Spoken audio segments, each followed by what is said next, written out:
Yo, I am live. Lovely. Um, so I haven't done this in like 2 years when I used to stream Call of Duty and Beyond Two Souls. So I've got a much better setup going now, and I've got a proper Elgato. I did a couple of test streams yesterday called Elgato Test.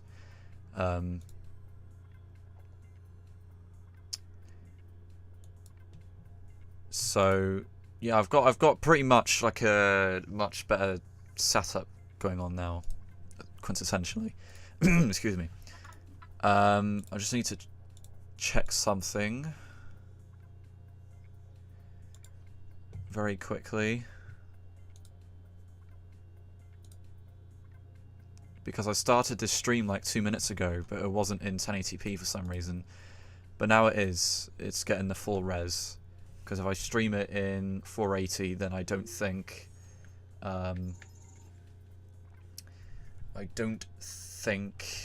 you get the 60 frames per second. Not that it matters, because it's Halo 1. Halo 1 doesn't actually run in 60.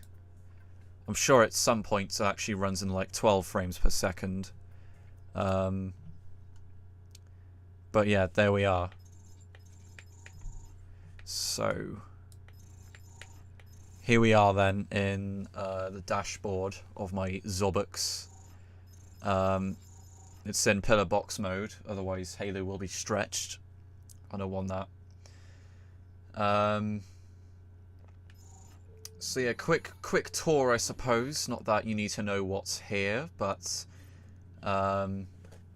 got some games going on here. This game is brilliant, better than Halo. I should be streaming this game instead of Halo. It's soft modded because, I mean, why wouldn't it be? Oh, 2001. Yeah, I remember those those good old days.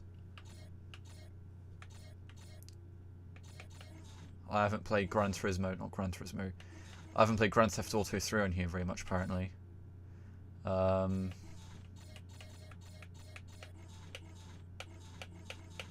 Yeah, I mean, I don't use this. I mean, I had loads of original Xbox games before I actually had an original Xbox, because I just played them on my 360. My main motivation for getting an original console was Insignia. I got this back in 2021. So my main motivation for it was really, it was Insignia. Because I knew I wanted to try it. So I went and picked one up from eBay, and I spent like £26 on a console only listing.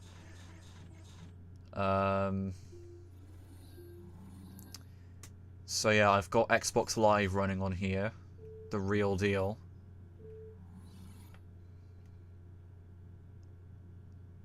If it will load. It's a bit slow. It's a bit slow, but usually it does load. Oh. It worked like 2 minutes ago, now it's stopped working again.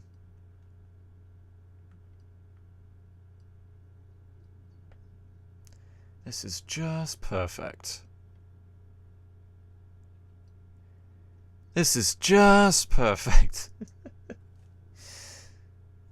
You might be able to hear my Xbox in the background. I suppose I could turn down the sensitivity on my audio rack, but I'm not going to for now.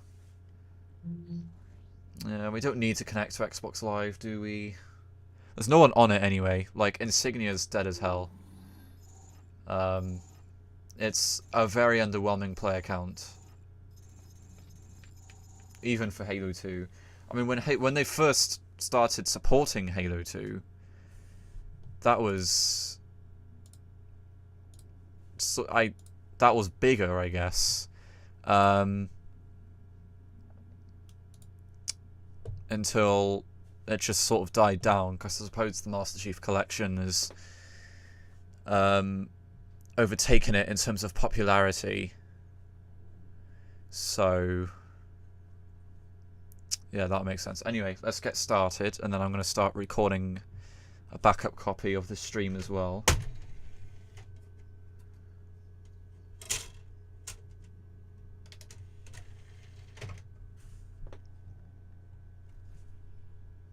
And I'm gonna play as much as I can of the game. I'm gonna do it in normal mode as well, but I haven't actually played Halo in a very long time, so I might suck a little bit. Oh yes.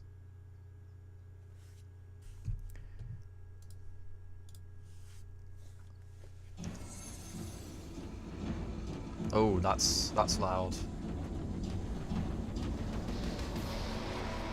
There we go. Turn down the monitor so it doesn't bleed through the mic. Here we go, guys. So yeah, let's just get started. So yeah, I played the game on easy. I've played it on normal quite a few times on the Master Chief Collection. And I feel like maybe I can do it, but, you know, maybe I can't, so... I don't know what to call this profile. I suppose I should just give it the default name, because it doesn't really matter.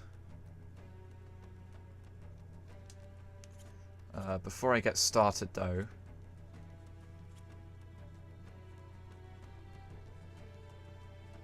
I don't think there's anywhere you can... Oh, there we go. What's my sensitivity on this? 5. Okay, let's keep it to 5 then. Auto center. No, don't really need that. That seems like something I would have had on when I first played this game, and then it annoyed me, so I turned it off. So yeah, I play this on easy on this console, and on my 360 as well. Because again, that's where I had most of my... original Xbox sort of games. That's why I play them on.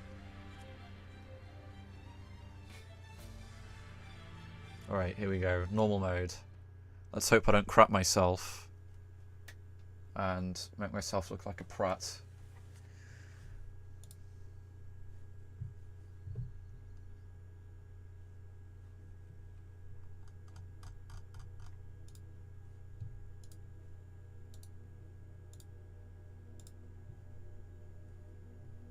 Ooh. The loading screens in the Bungie developed Halo games were very good. And it's very niche for a loading screen to be good. But they created some very interesting visuals with it.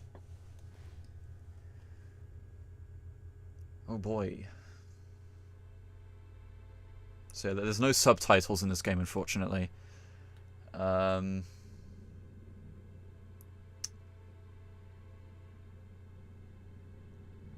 That's all I can say, I suppose. Although you can barely hear the dialogue in this game anyway, because the sound effects during the cutscenes are way too loud.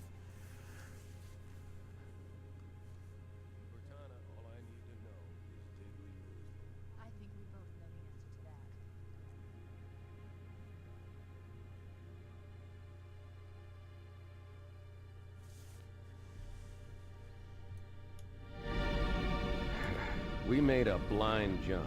How did they... Get here first? The Covenant ships have always been faster. As for tracking us all the way from Reach, at light speed my maneuvering options were limited. We were running dark, yes? Until we decelerated, no one could have missed the hole we tore in subspace. They were waiting for us on the far side of the planet. So, where do we stand? Our fighters are mopping up the last of their recon picket now, nothing serious. But I've isolated approach signatures for multiple CCS-class battle groups. Make it 3 capital ships per group. And in about 90 seconds, they'll be all over us. Well, that's it then. Bring the ship back up to Combat Alert Alpha. I want everyone at their station. Everyone, sir? Everyone. And Cortana. Hmm? Let's give our old friends a warm welcome. I've already begun.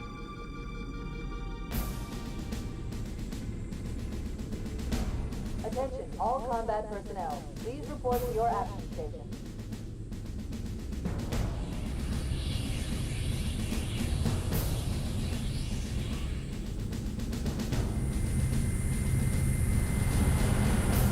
Fifth platoon, secure airlocks on deck 11.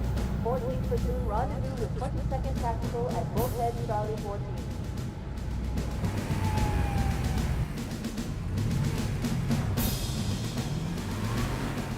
You heard the lady. Move like you got a purpose. This is not a drill. I repeat, this is not a drill.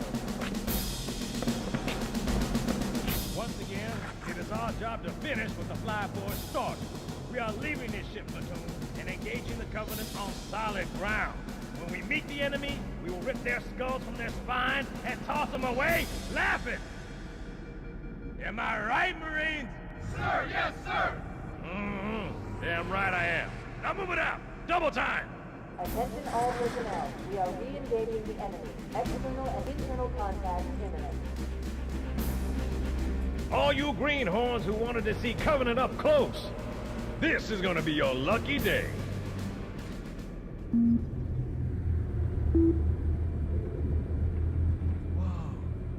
Sir? Right. Let's thaw him out. Okay. Bringing low-level systems online. Cracking the case in 30 seconds.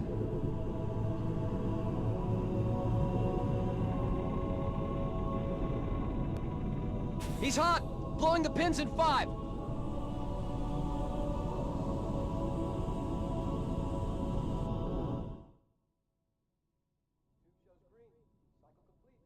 Oh my lord. Sorry for the quick thaw, Master Chief. Things are a little hectic right now. The disorientation should pass quickly. Welcome back, sir. We'll have you battle-ready stat. It's gonna have me battle ready stat. Well, that's a pleasure to know. Calibration reading for your battlesuit's diagnostics. Good. Gosh, I haven't played this in a very long time. I'll say very long time. It's been... Oh. Vital signs look normal. I don't know when the last time I played this on this particular system was. Climb out of the cryotube. Maybe it was 2021, so about nearly 4 years ago. I gave you a double dose of the wake-up stim. Take a quick walk. Double dose of the wake-up stim. Join me at the optical diagnostic station when you're ready. Cocaine 'em. Alright. We have to go on the red square. I know the ordnance techs usually take care of your targeting sensors, but we're short of It's a time. giant crosshair. Just look at each of the flashing panels and target them. When you lock on, it'll change color. Okay, that looks good. Sir, I'm getting some calibration errors. I'm going You are not getting any calibration errors. to like it better that way. Try targeting the flashing light. This is Bungie's sneaky way of saying, hey, we have an alternate control scheme if you like this one. Because, like, console first-person gaming was so alien. They wanted to make everyone as comfortable as possible at the start. Yeah, we know. Please follow me to the energy shield test station. Okay, I'll follow you then.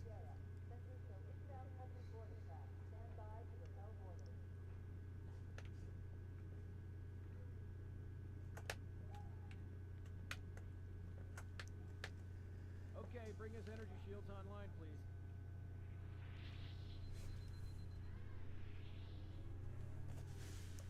Yo, what's going on? Okay, sir. Bring them down to test the automatic recharge.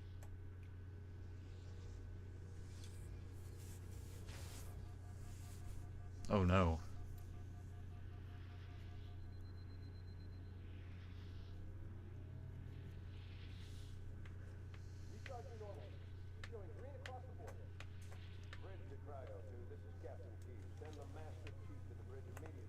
I don't know if this is very notable, but I am playing with the original Duke controller. I'm one of those few who like it. I do have an S controller, but I think the placement of the back and start buttons are very awkward. I don't see why they put them on the grips instead of just kept them in the middle. I think the black and white buttons are on the right grip as well. I find the placement quite awkward. I don't, you know, I'm not totally against using the S controller. You know, they obviously needed to do it, but he died. But yeah, I just prefer the Duke.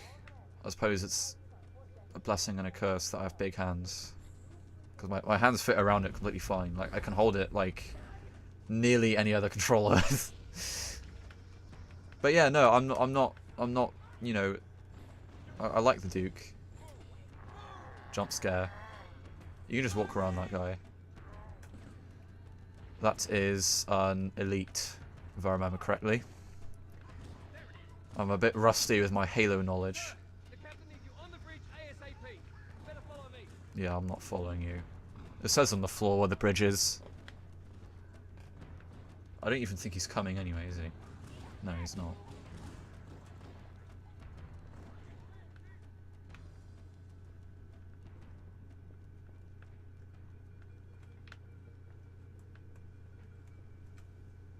Alright, cutscene. Good to see you, Master Chief. Things aren't going well. Cortana did her best, but we never really had a chance. A dozen Covenant superior battleships against a single Halcyon-class cruiser. With those odds, I'm content with 3, make that 4 kills. Sleep well? No thanks to your driving, yes. So you did miss me. Report! It must have been one of their boarding parties. I'd guess an antimatter charge. Ma'am, fire control for the main cannon is offline! Captain, the cannon was my last offensive option. All right, then. I'm initiating Cole Protocol Article 2. We're abandoning the Autumn. That means you too, Cortana. While you do what? Go down with the ship? In a manner of speaking. The object we found, I'm gonna try and land the Autumn on it. With all due respect, sir, this war has enough dead heroes. I appreciate your concern, Cortana, but it's not up to me. Protocol is clear. Destruction or capture of a shipboard AI is absolutely unacceptable, and that means you're leaving ship. Lock in a selection of emergency landing zones, upload them to my neural lace, and then sort yourself for a heart transfer. Aye, aye, sir. Which is where you come in, Chief. Get Cortana off this ship. Keep her safe from the enemy. If they capture her, they'll learn everything. Force deployment, weapons research. Earth. I understand. The Autumn will continue evasive maneuvers until you initiate a landing sequence. Not that you'll listen, but I'd suggest letting my subroutines handle the final approach. Excellent work, Cortana. Thank you. Are you ready?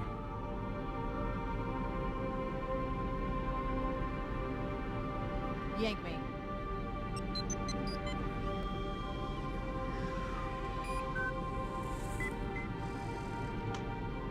Good luck, Master Chief.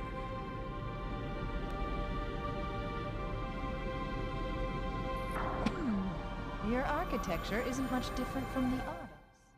Don't get any funny ideas. What? I got a lady inside me now. That's crazy. So there's actually a glitch here where if you skip the cutscene very, very quickly, you can hold 3 weapons at once.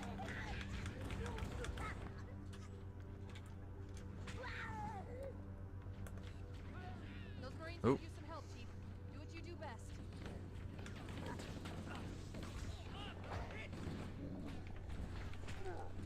Fuck that guy. Oh. The grunts. The first time I played this, like 5 or 6 years ago, I didn't know the names of the enemies, so I used to call the grunts the little gnome thingies, because I don't know, the shape of their hoods, they just look like gnomes. Well, not their hoods, but their rears, their backs. I was like, oh, those are the little gnome things, because also they talk funny as well. They're kind of like the comedic relief sort of alien. When you kill their leader, they start panicking and running away, and they go, run away! Yeah, I know.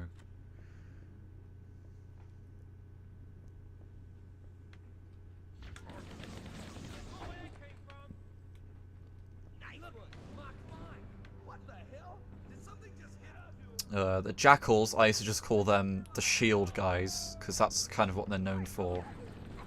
It's their defining characteristic.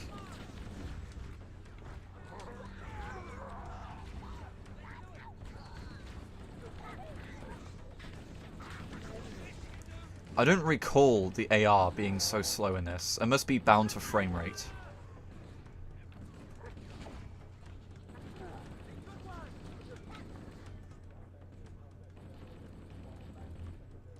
Maybe it's just me.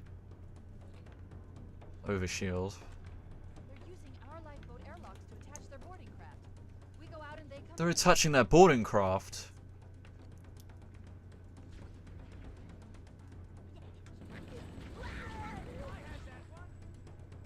Whoa, it's so dark and gritty in there.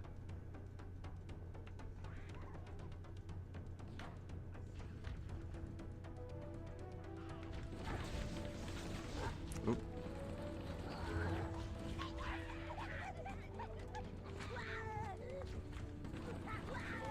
Come on. There we go.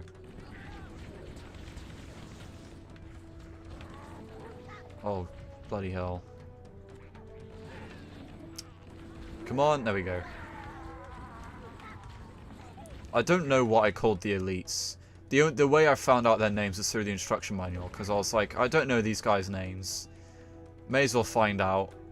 So, I read the instruction manual, and it's all explained there.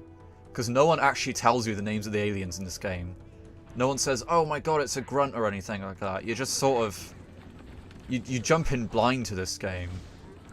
And I suppose that's kind of how it was back then. If you didn't have the manual, you really didn't know what anything was. You know, when this game came out.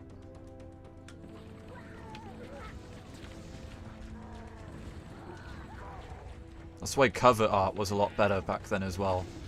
Because that's all you really had to go on.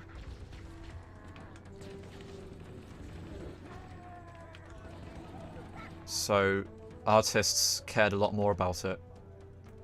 Because it's not like you could just watch a trailer or a walkthrough on YouTube back then, was it? That artwork was kind of... It had to stand out so that people could go, oh, that looks cool, I'll buy that. That's kind of how it was buying video games, I'd imagine. Lost my overshield. So yeah, they're running away because I killed their leader. So the elites lead the grunts. I believe jackals can lead grunts as well. Covenant, on the landing above us. But really, you have a little armada, as you can see already, where the elite is usually the leader of the pack. So there you go, now he's running away. You can just... yeah.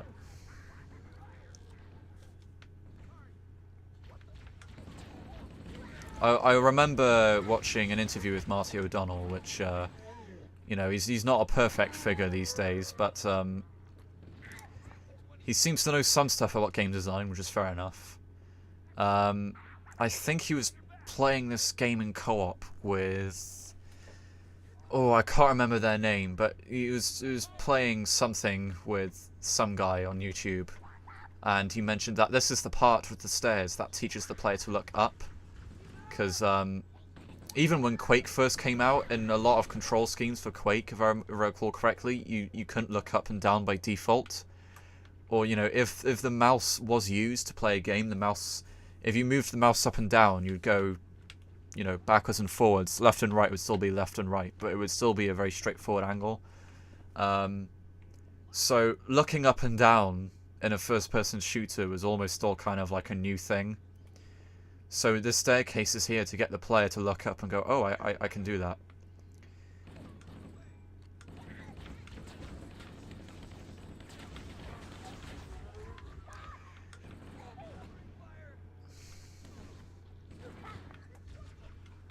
Oh, I use the flashlight because I can't see.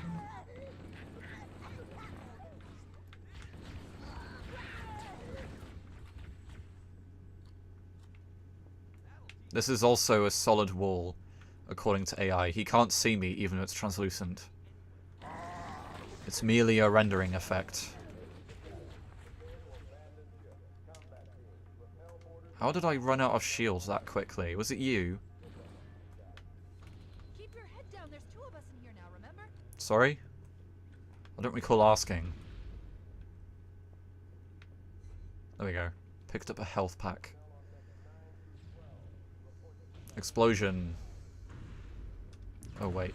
The life pods are launching. We should hurry. Oh, they spotted me. Blast door's closing.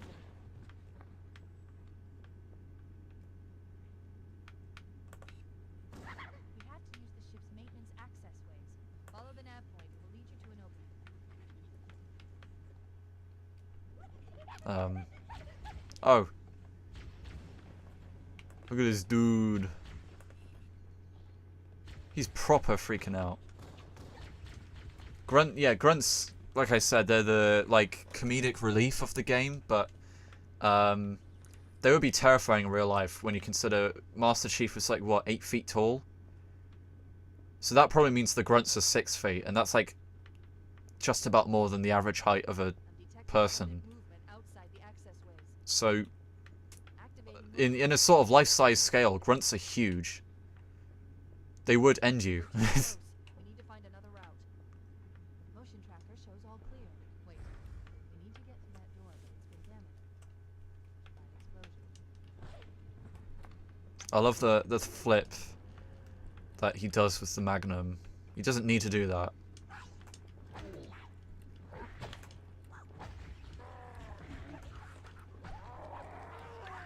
There we go. Easy. Uh-oh. I could really do some grenades right now.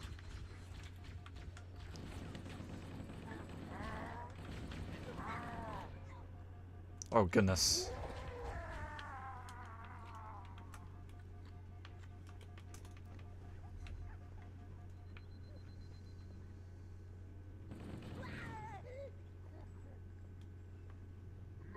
Oh, no. It looks like the cover. You have to walk all the way around that, all the ship I've just been around just to get to the upstairs of here where I woke up. That's ridiculous.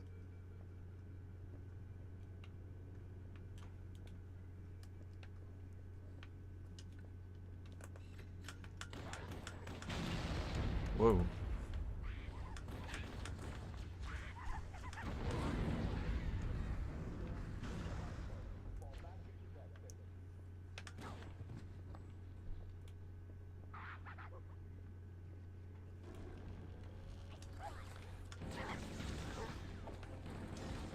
Come on. There we go. Alright. So we're nearly at the end of the mission. What? Yeah, we're nearly at the end of the mission. So we're about to land on the Halo.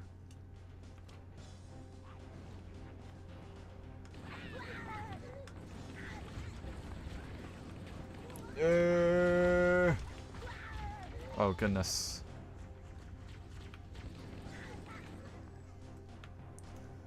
I'm gonna flank him.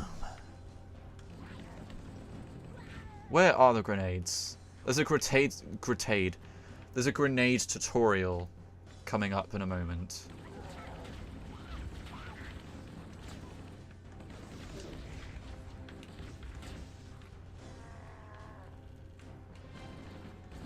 Oh.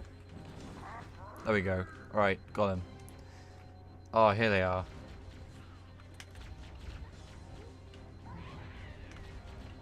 Grenades are your best friend. There you go. I always struggle to find where the escape pod is, because it's the end of the mission. It's like, oh, there's one escape pod left. I can't find it, though. There's one last life ring. Quickly, get aboard before it launches. I think it is the one I tried to go in just before, but you have to wait till Cortana officially announces. There we go, yeah. Now would be a very good time to leave. Punch it. Aye, sir. Ready to gate. Going for minimum safe distance.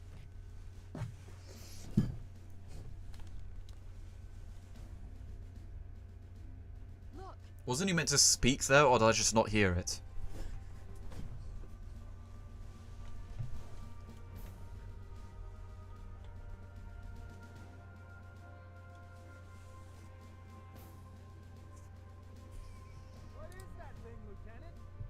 What is that thing, Lieutenant? How do I know, but we're landing on it. The Autumn's accelerating. Keys is going in manually. The damage to the superstructure is extensive. I don't know how much more abuse the Autumn can take. Heads up, everyone. This is Boom, boom, boom, boom, boom, boom. Sure you wouldn't rather take a seat? We'll be fine. If I still had fingers, they'd be crossed.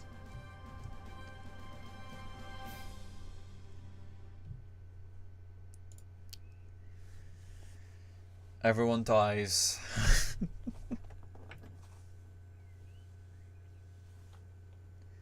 Like, what a waste though. All that anticipation for all those Marines to get on there and they die because Chief was the only one who wasn't sitting down.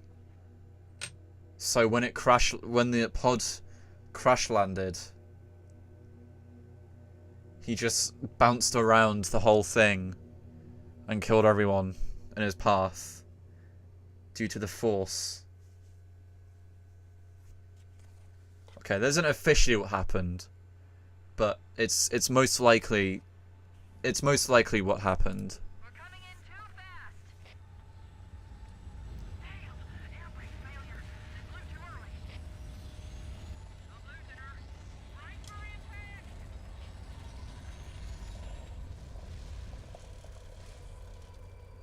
Good lord. That made my controller vibrate. That was very exciting. At last. Are you alright? Can you move? See, look. Even the excuse me. Even the driver. The others. Whoa! Whoa! Whoa! That was everyone's reaction in 2001 when they first saw the halo, even though it's just a texture. I like these effects, like the sun rays. It's not the sun, but you get my point. Recommend moving into those hills.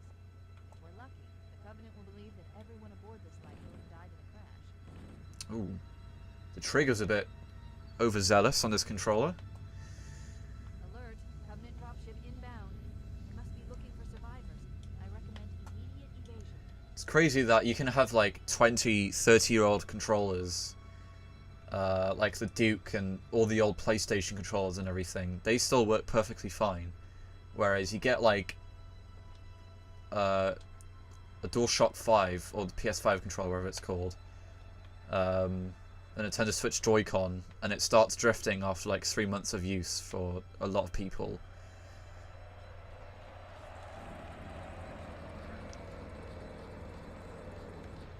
There you go. There's an achievement anniversary edition for taking all 3 of these down. So there's 2 here and there's a 3rd one.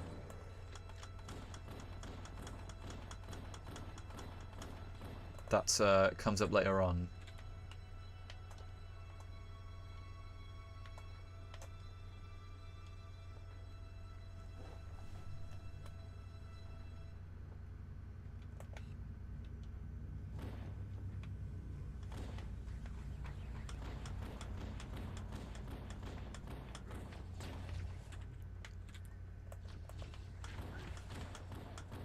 Oh, you bitch. I didn't even do anything.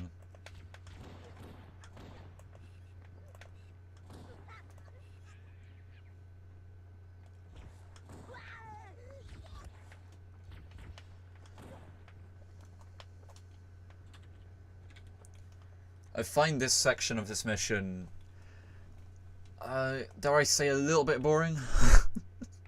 Because, it's essentially just, you stay in one place for like 10 minutes, and then you wait. That's kind of it. I find games like that very boring, where it spends a lot of time with keeping you in one place, just fighting off hordes of enemies. That's why I never played Firefight in the later games very much. Because I just find after a few minutes it just gets boring. Same with like, you know, I never played Call of Duty Zombies very much. When it was like, you know, such a big thing. Well, I was still kind of a kid when it was a big thing, but, you know, I started quite a few friends who were like, let's play COD Zombies, and I was like, nah, let's just stick to deathmatch, or, you know, matchmaking. I don't know, I just found it boring, because you're just doing the same thing over and over. I don't know, I'm just a very picky guy. I can imagine me saying that is going to make people angry, but, you know, I don't know, I can't explain it, I guess. But yeah, here's wave 1. So this is phase 1 of standing here doing nothing except fighting off hordes of enemies. Yay.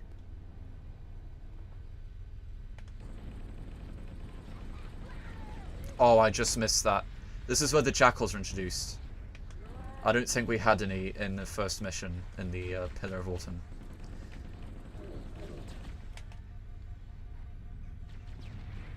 But yeah, when it comes to jackals, grenades really help. And trees, for that to matter.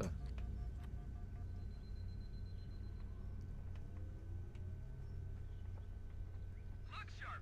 Covenant dropship on approach! I can use some help over here!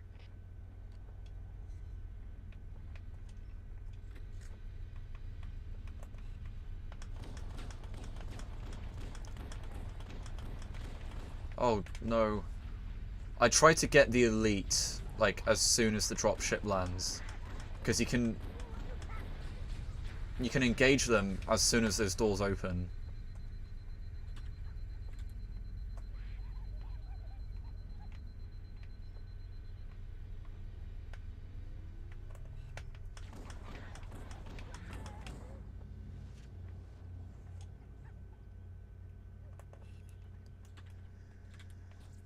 Oh.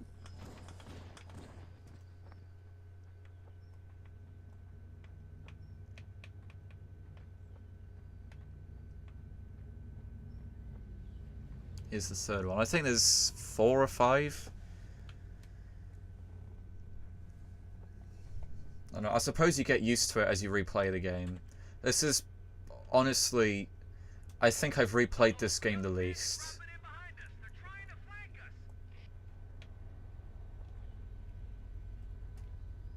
And people who would have played this a few times before, like myself, would sort of understand why. Because needless to say, they made this game in quite a rush, so a lot of the missions repeat the level design of a previous mission, so it does get repetitive. And it affects the replayability of this title. However, I think I've played Halo 2 even less. I don't know why. I have played through it fully 3 times, but I've replayed Halo 1 and 3 just a lot more.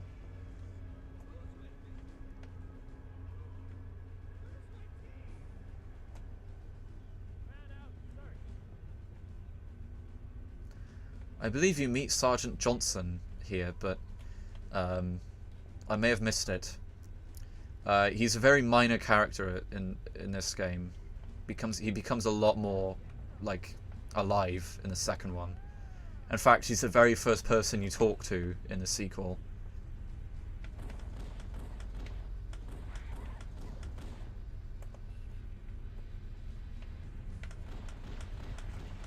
No elites.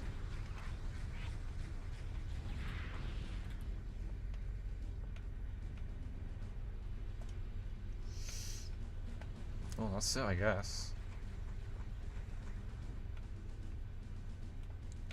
Bye-bye. Oh.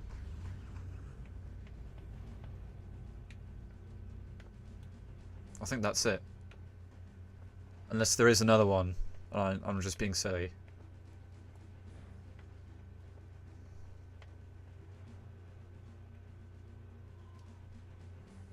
Oh my days.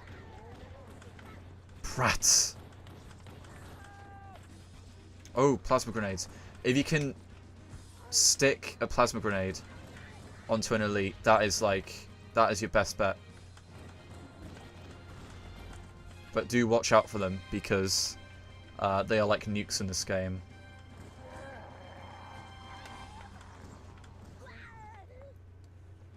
Okay, I believe that was the last wave. Are they up here? Oh god. Oh, you've killed everyone, haven't you? Everyone's dead now. Uh-oh. Uh-oh. What I like is that every enemy has a different behavior to when... or different reaction to when they've been stuck with a plasma grenade.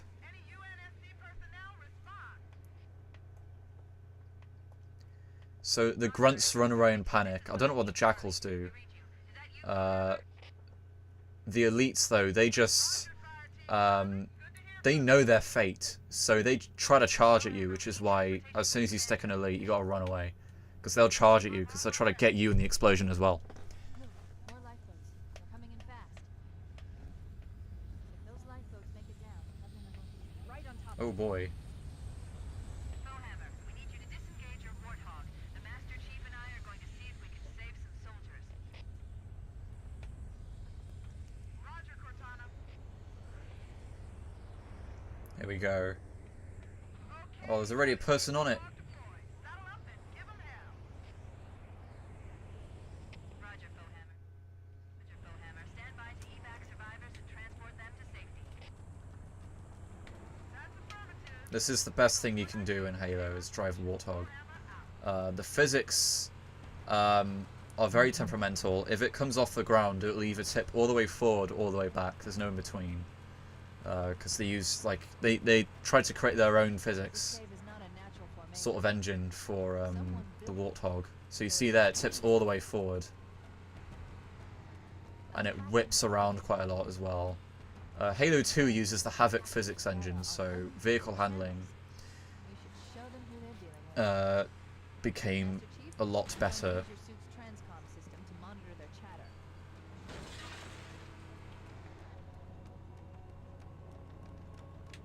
There we go. So here is where I have to be careful, because there we go, it's flipped over now. And yeah, that's the exact problem. Perhaps speed is what I need. It's just been such a long time since I've played this.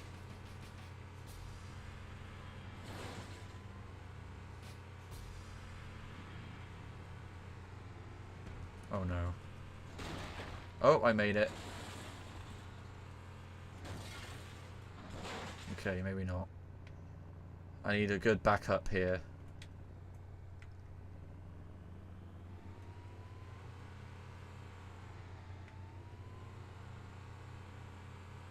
There we go. Just about made it. It's very dark in here. I don't remember this game being so dark. I think it's just my monitor.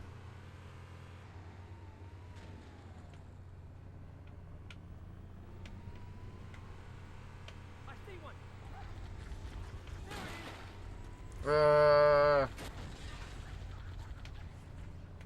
Stay on target.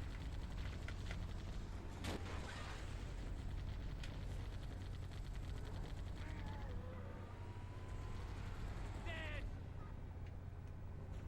Baby, I'm on fire. Here comes more.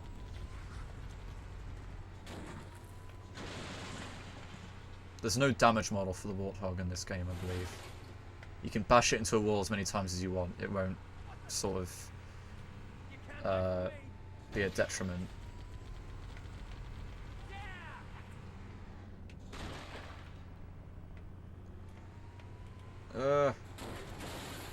Bloody hell. It sounds really violent when you do crash it.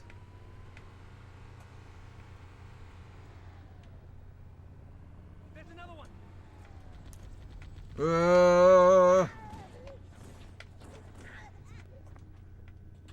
we go. Alright, so we have to activate a bridge. An energy bridge. If you've played Portal 2, this will look very similar to you. Because my first thought when I saw it was, oh wow, that's just the light bridge from Portal 2.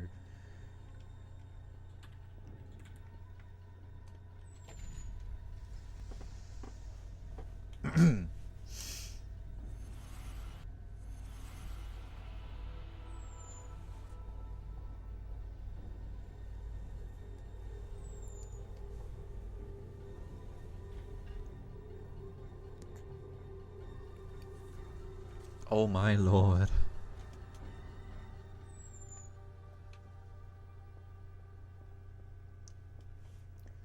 And now I have to walk all the way back to my vehicle.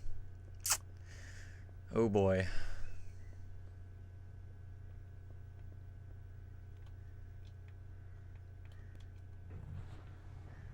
Alright, here we go, here we go. Let's save some soldiers.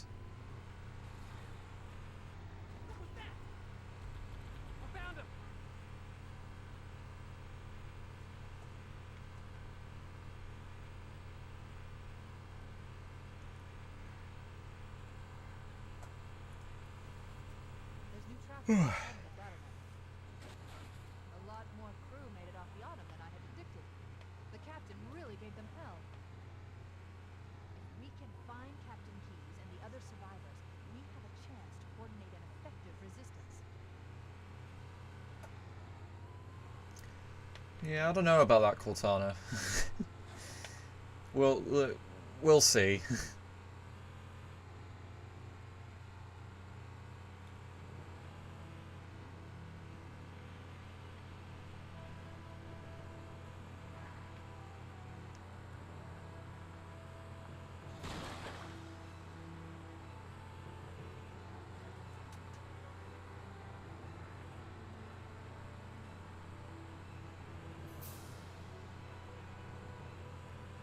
Alright, I hope I'm going the right way. I'm a bit rusty with this mission. There's 3 sort of spots I need to visit. I'll do this one first. I believe there is a Halo Reach firefight map based on this spot here. Maybe they took cover in that structure. Let's check it out. More over here! That was mine! Over here! Whoa!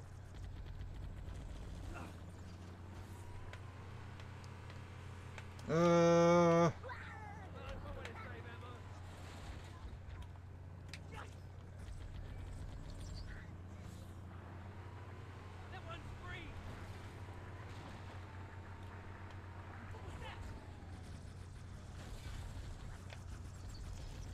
I nearly tipped it over. Oh no. Alright. My gun is dead. But you know, it's no sweat. I'll get a new one. Okay. Oh, I'm cooked.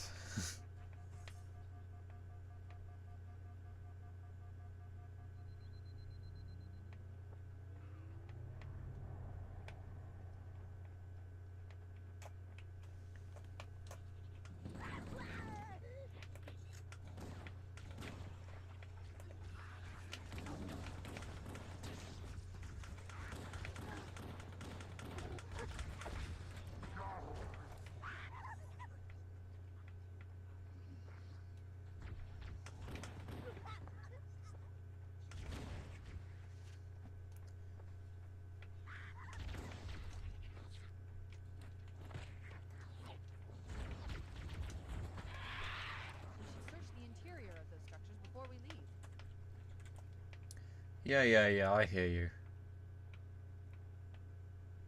I'll let the Marines take care of the alien bastards.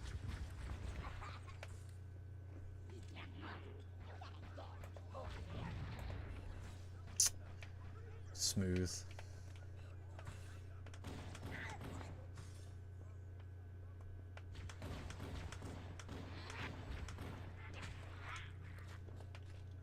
Ah! Alright, there should be some bozos in here. There they are.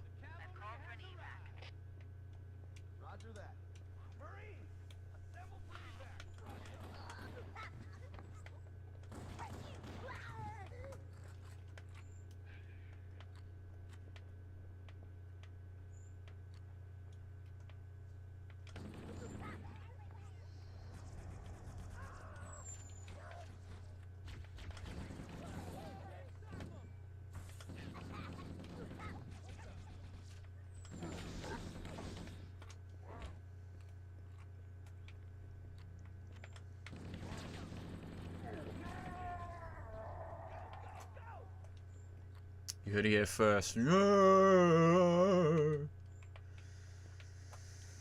Oh, blimey. Oh, Jesus. Yeah, you don't want to get one of those on you. That's like the end of the mission.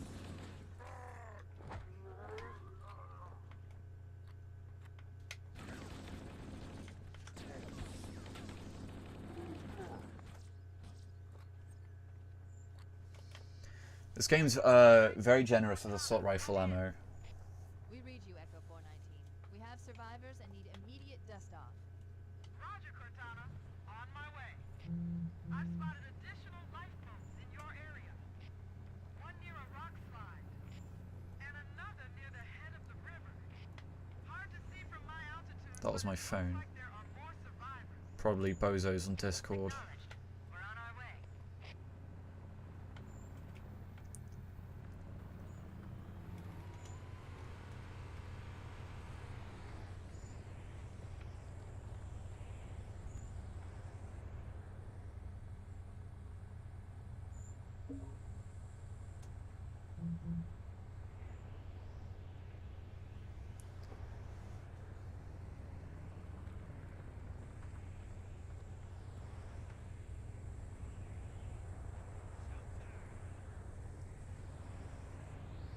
I have to back up because these guys want to get in now.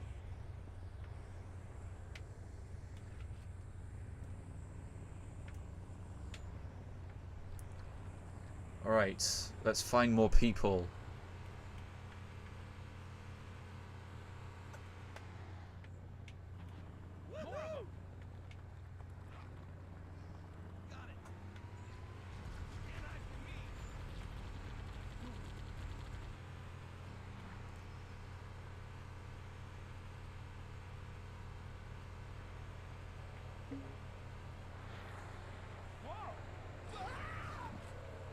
Oh, what happened?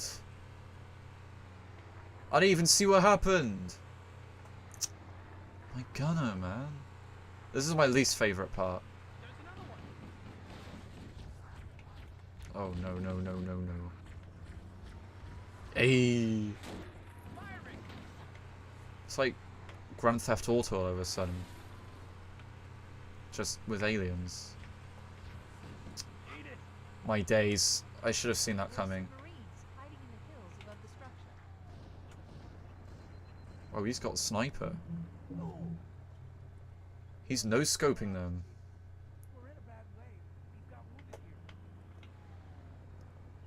He's proper no-scoping them.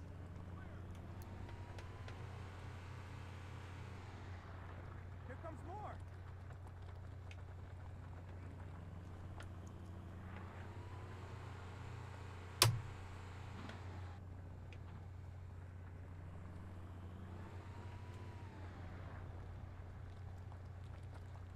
Keep it steady for me. I do believe a dropship comes at some point. See the jackals, they jump out of the way. Just let it happen. Uh-oh.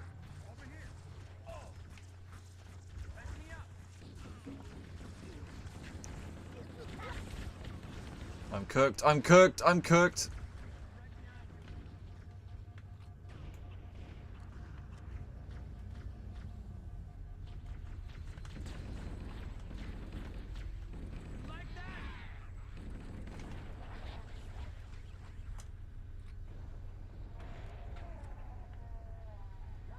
Oh, there it is. Ugh.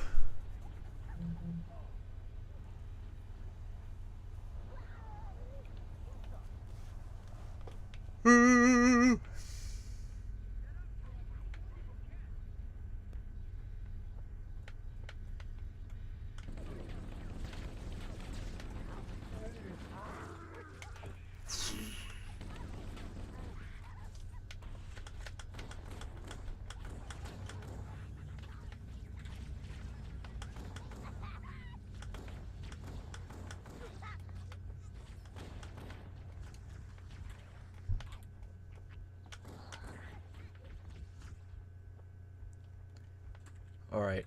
Vehicle 419 to Cortana. Foehammer's on station and ready for another pickup. Affirmative, Foehammer. We're ready for dust-off. Approach when ready. We're going to look for the last... Get in, fool. Good luck. He's just standing there.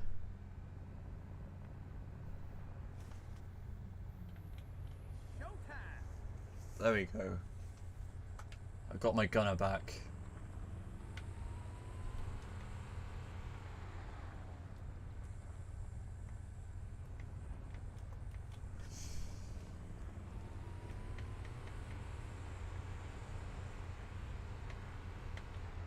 Oops. Where did I come in from? Oh, it was there, wasn't it? Yeah. I'm being blind.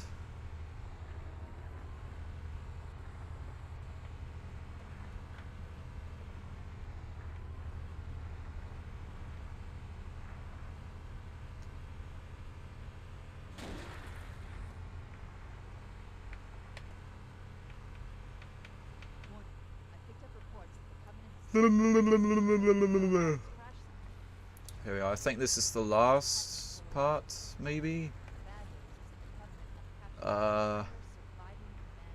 No, I've been here. I could have sworn the lights change when you've been there. Because there's lights outside here, look. I swear, they used to change.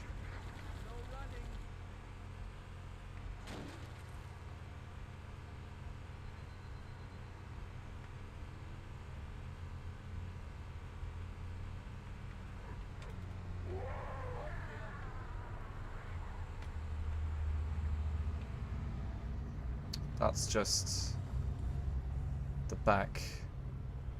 Oh wait, no, have I been here? Maybe this one is different.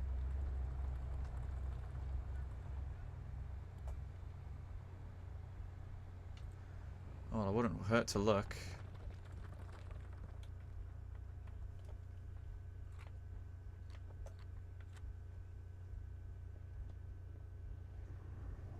Yeah, I've been here.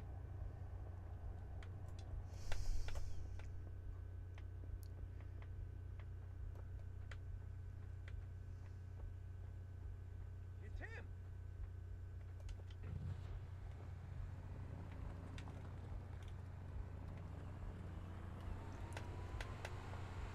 I got another person at least. More over here. There it is. I see him. last lifeboat is in the mountains. Oh. Take that. Yeah, if it takes too long to find the next place, Cortana just gives up. She's like, wow, you're really that stupid. And the game points it out for you. Because the game's also like, wow, you're really just that stupid.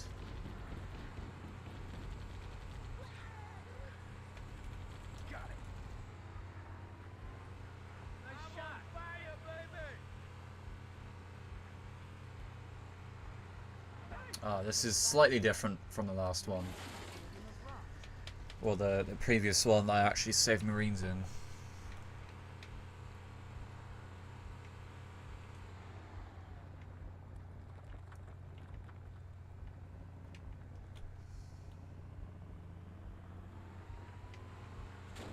So I can fit the Warthog through here. I can!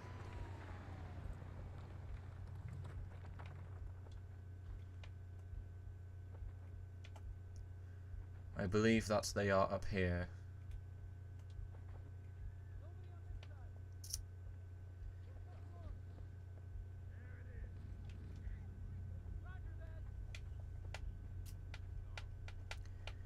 Hello, hello. Sir, I've got a Covenant dropship down there. Engaging multiple targets.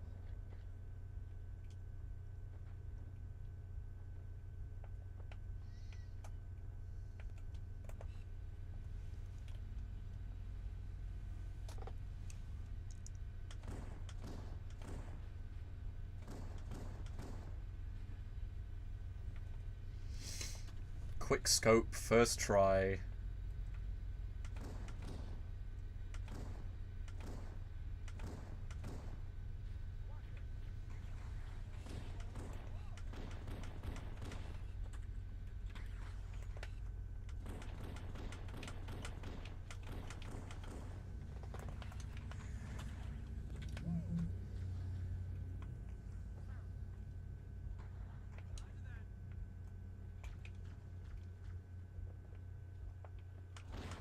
Oops.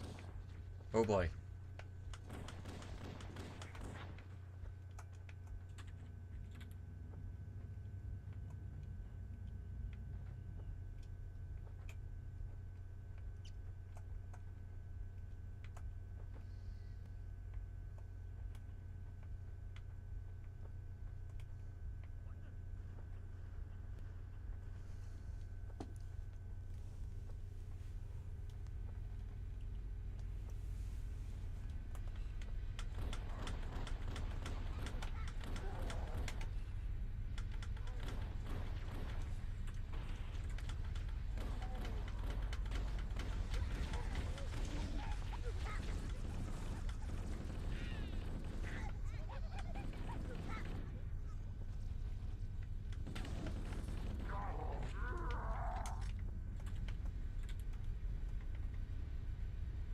Is it dropping more again?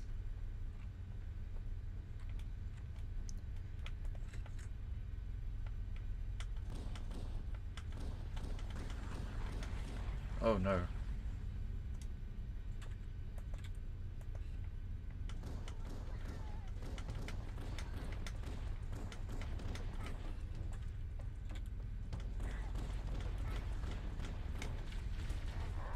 Oh, that was close. Uh-oh. Run.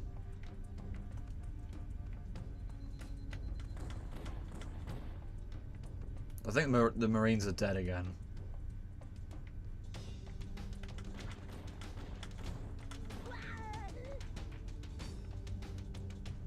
Oh my days. Again.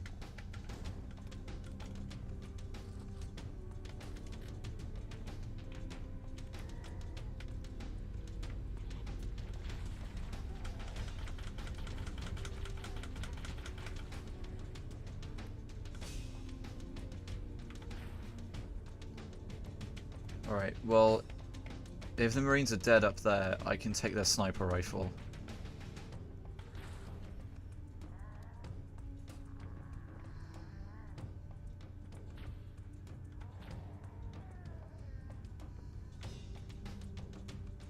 Oh, one of them's still alive. Nice to see you helping.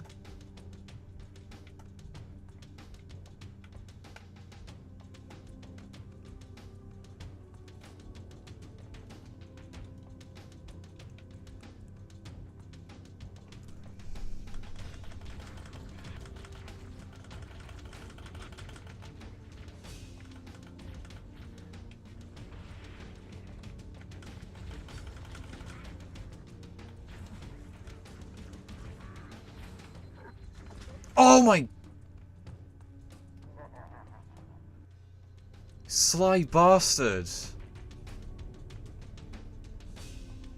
Fucking little sod. Oh my god.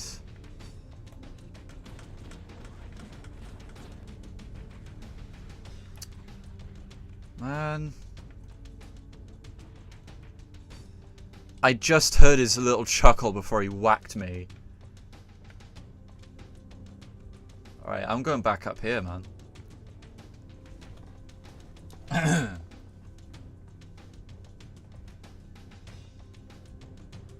look at these useless. Oh, these are aliens.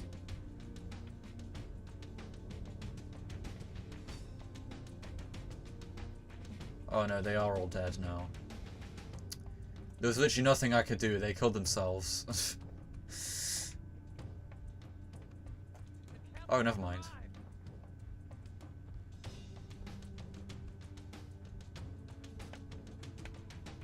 Must be supplies down there.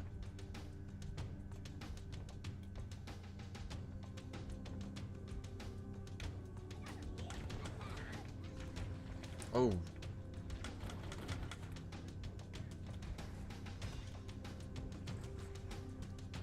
I'll just have to keep taps on the motion sensor.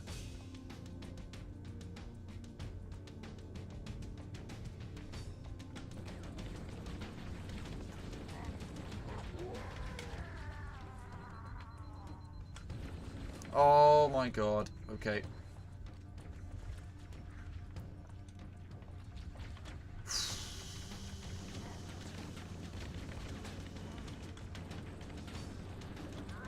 Little bastard.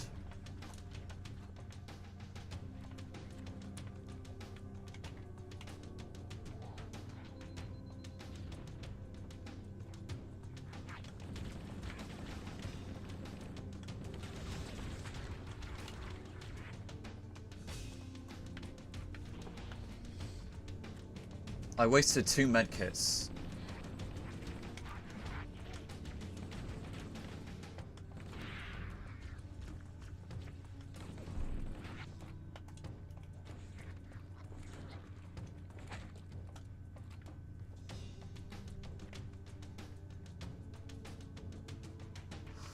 God.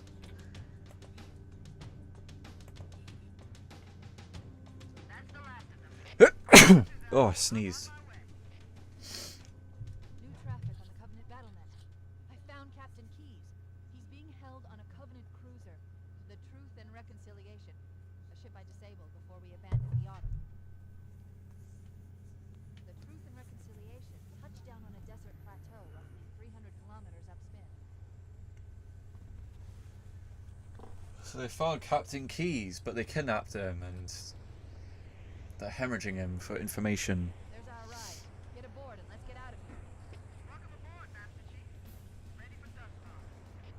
We should move out, Lieutenant, and then we'll need your help on a rescue mission.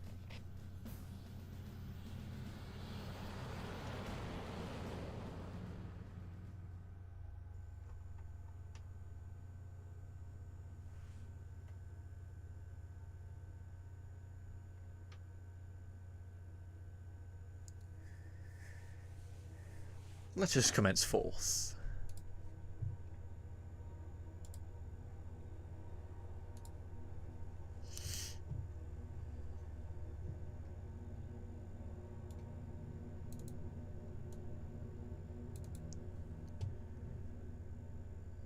There's a message in chat from John Picat, but they retracted it. It's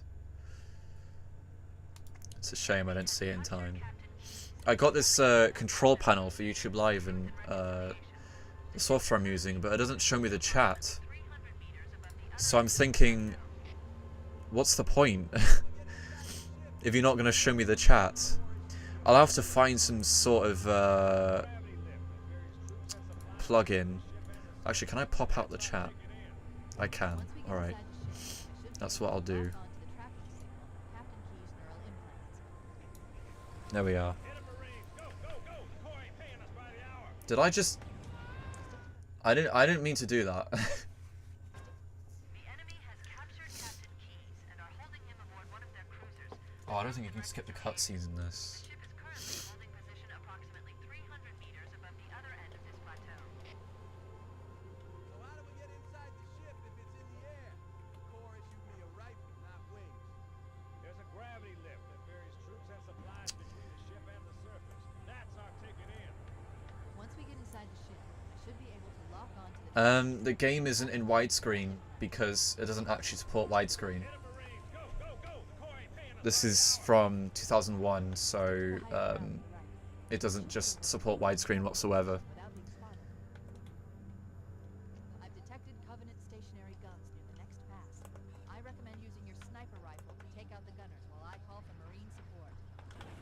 They've already seen me. I know that they're actually going nuts. Oh god, god, god, god, god. That's close.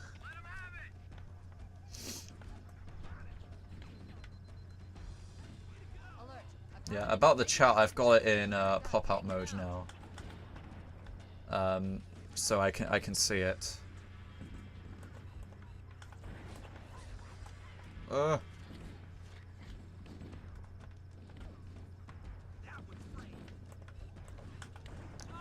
I'm worried I'm really going to struggle with this later, because I haven't played this on normal in a very long time. And older games generally are a bit harder. I think newer video games have become a lot easier in recent times. If you run it on a 360, it still doesn't run in widescreen. Even if you have the 360 in widescreen mode, it just puts the game in a pillar box mode as you see it now. There are original Xbox games that do support widescreen. In fact, the widescreen setting was system-wide. It wasn't set per game like it is on the PS2. The PS2 generally kind of sucks with widescreen support. Microsoft prioritized widescreen on the Xbox around 2003-ish.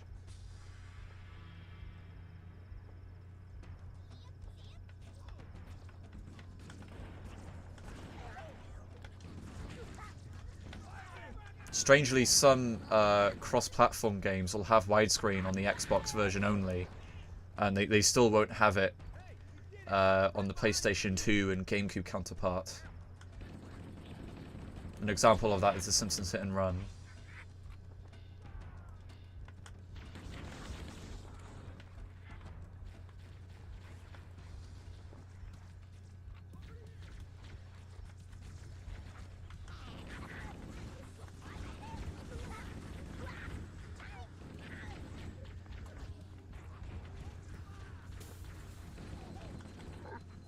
Oh no.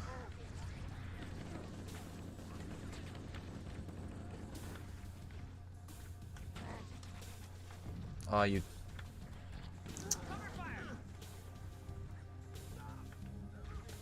Again, I've wasted a medkit.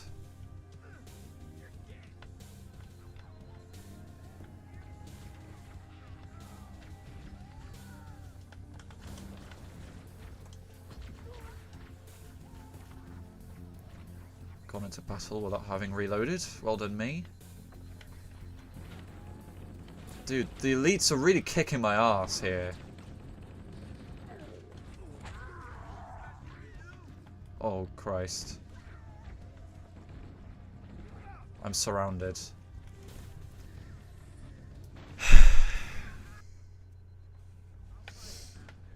Where am I?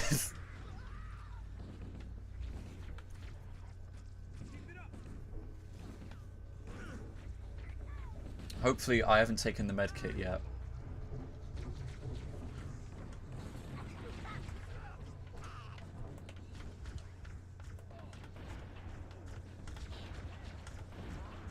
There we go, got him eventually.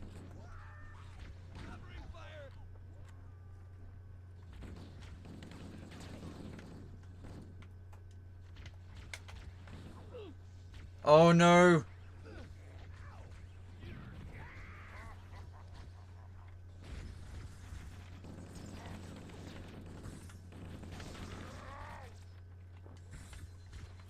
Alright. No scope. Ah, I missed.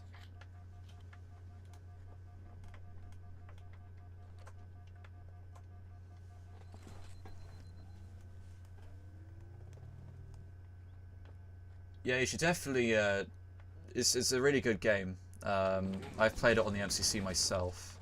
I actually played it before they fixed the classic graphics. I do quite like, you know, typically Halo Anniversary on the Master Chief Collection. It's sort of my main method of replaying the game, particularly because it works on PC as well. a lot of people used to be religiously against it because the classic mode graphics were they weren't broken. People will say, "Oh, they were broken," but it's a huge over exaggeration. There was some slight anomalies in the like the MCC version, but they fixed that in what 2022, I think, 2021. You know, yes, they did it very late, but the point is they did it, and now it's a playable version. But I played the Xbox 360 version of Anniversary in classic graphics, long before there was any signs of them fixing the classic graphics in MCC. Now I think MCC is just as good, if not better, than the original Xbox version, especially in terms of frame rate and widescreen support. And they added the old HUD to MCC as well, so that's really cool.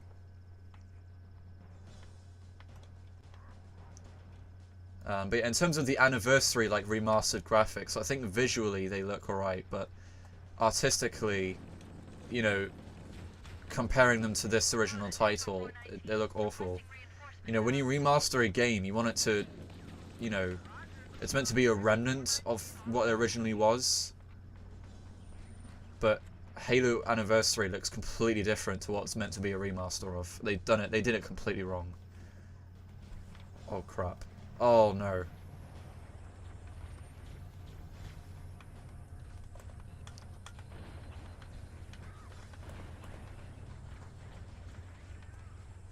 Where are my Marine friends? Oh, Doom 3 VR. I actually have Doom 3 VR on the PlayStation. I got PSVR last week. It's a lot better than I expected, to be honest, with an entry-level sort of early adopter VR kit. I think PSVR holds up quite well, and Doom 3 VR is... I mean, I love Doom 3, so when I found out there's... excuse me. When I found out there was a VR version, I was like, oh wow, that's pretty neat, and it is pretty neat. Although I had to stop playing it though because the movement was making me a bit nauseous, but that's just... I think that's just because I'm new to VR. I'm hoping I'll get used to it. Yes, I believe it's an official Bethesda like port. I believe it's the only place where you can play Doom 3 VR officially. It's not on PC. As you say yourself, Doom 3 VR is a mod on PC, but on PlayStation it's completely like official. It's the only place where it exists. It's like £15 in the store. It did release physically, but the physical copies are more expensive than if you were to buy it digitally. So I just got it digitally.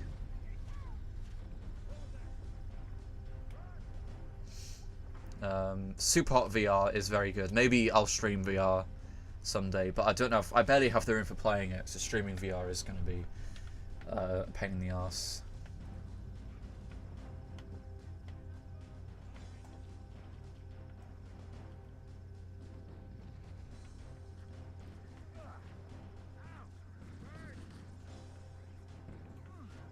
John Carmack.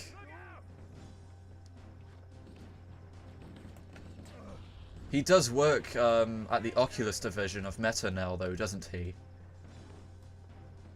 See, it probably still is plausible that had something to do with him, because I know he left id Software, like, what, 2014? And ironically, Doom 2016 ended up a lot better without him, because he really wanted it to be like this, like, sort of Neo, like, almost like a Modern Warfare clone. And it was going to be called Doom 4. But then he left. And they just completely rebooted it. And it just became they restarted the franchise. Ah, right, okay.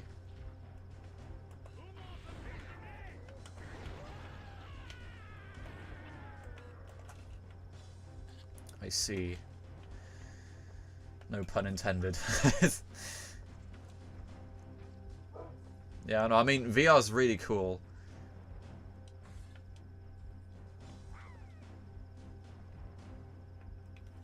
I was thinking maybe at some point I'll get a Meta Quest, because they're like a standalone headset, but if I'm correct, I believe they can still be connected to a PC and used as such. Because really, I think any sort of aficionado would argue PC VR is where it's at. That's where the best games are, but you just need such a powerful machine, you know, to play them.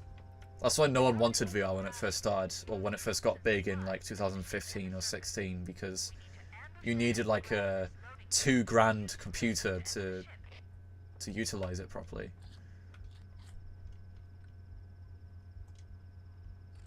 That's essentially what's cock blocking me from Half-Life Alyx.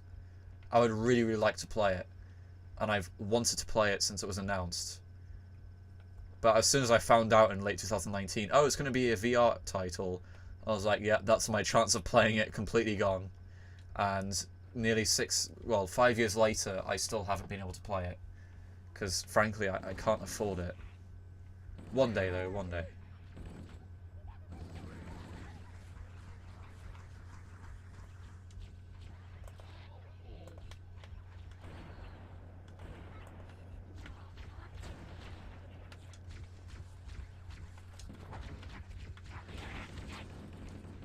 I'm gonna stay behind this tree. Well, I don't know why he's talking to a tree. Nah. I didn't even get him? Oh my god.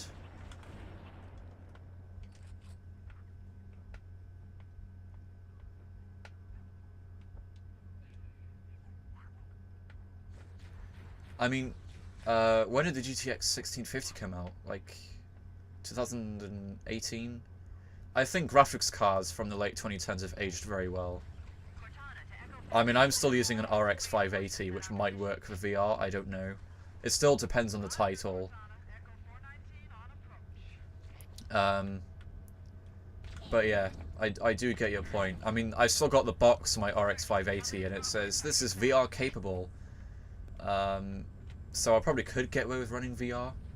It might depend on the headset, but it definitely depends on the title as well. I think when they made Alyx, they were considering headsets and configurations that were already quite a few years old when it came out.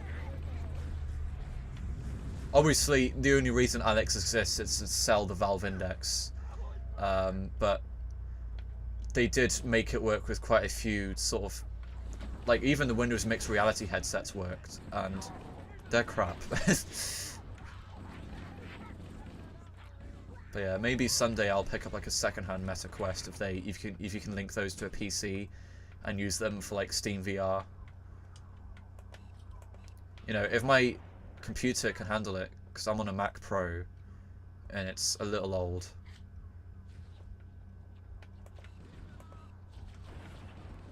It's holding up well though.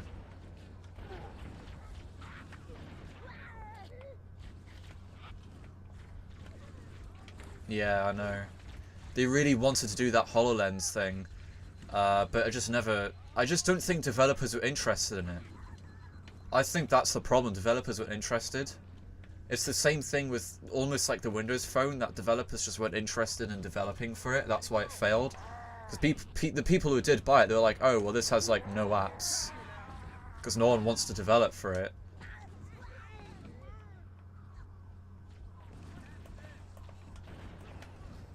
Whoa. Oh, I stuck him. I need to brace myself for the hunters. The hunters suck. Yeah, I just don't think there's enough development interest in Windows Mixed Reality. Perhaps it's too far ahead of its time. I think the most famous use of HoloLens and Mixed Reality was the Minecraft presentation they did at E3 2015. And at face surface, it was like, yeah, it's cool, but who's going to use this? Because they're like, oh, I'm in Minecraft, he's playing it in HoloLens. And, you know, we can see the world on the table, and it's like, yeah, that's cool, but what is the benefit? It wasn't really benefit led, it was just kind of look what we can do. I think that's going to be the problem with Apple's new headset as well. I just don't think it's going to be very benefit led. Once we're inside the ship, Yeah, I think most people, I struggled at this the first time I played it. With the hunters, you got to shoot them in the back. Or if you're really lucky, you can stick a grenade to their back. But yeah, what I did, I just let the hunters get distracted by the other Marines trying to shoot it. And then I just shot it at the back and down it went. But yeah, here we are. I'm actually at this stage on my playthrough on MCC because I started replaying this on MCC on my Series X earlier this year, but then I just kind of stopped. But I guess I'm doing it now on the original hardware. Oh no, no, no, no. These guys. Oh man, you gotta watch out for those guys.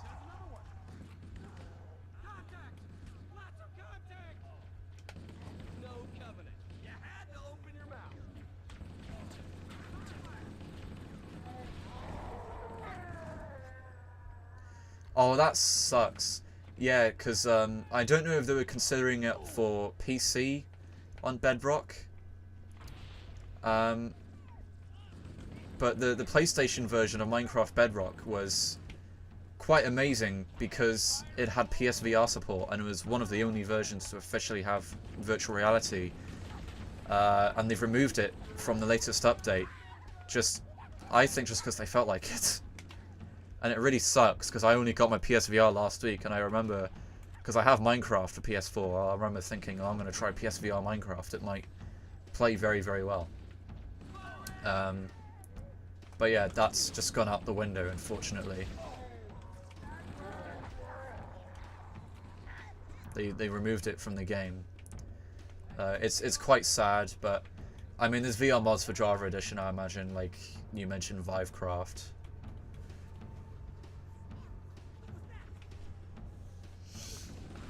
Oop.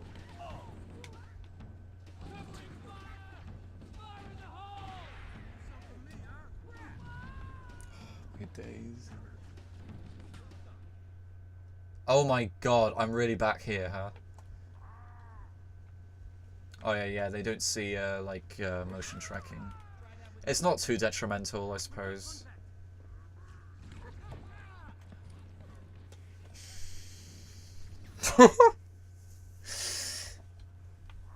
Okay. Oh, there he is.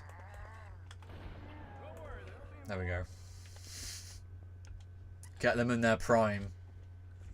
Where'd that health kit go? Oh, it's in this corner, isn't it? I need that health kit.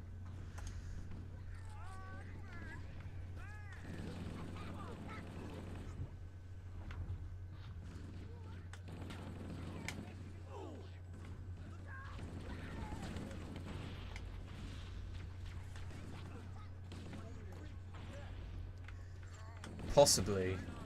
I can't think of much PlayStation VR games that are stuck on the platform though, except the ones that Sony themselves developed.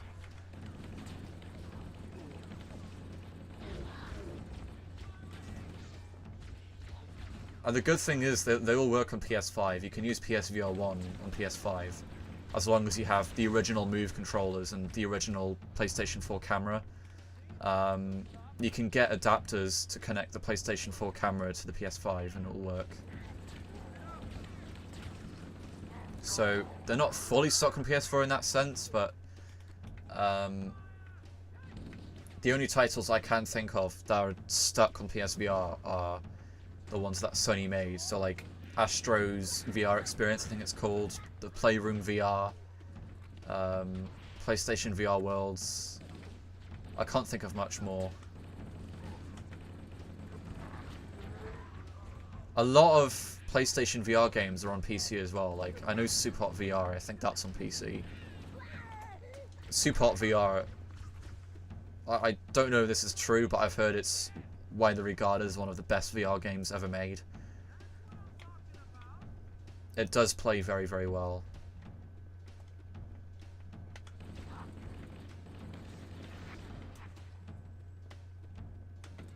You guys got a needler? No? No needler? Alright, that'll do then, I guess. Alright, I've got a secret strategy for this area. This isn't the secret strategy yet.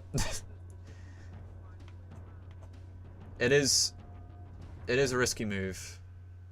Chief, let's see if we can find a way to open this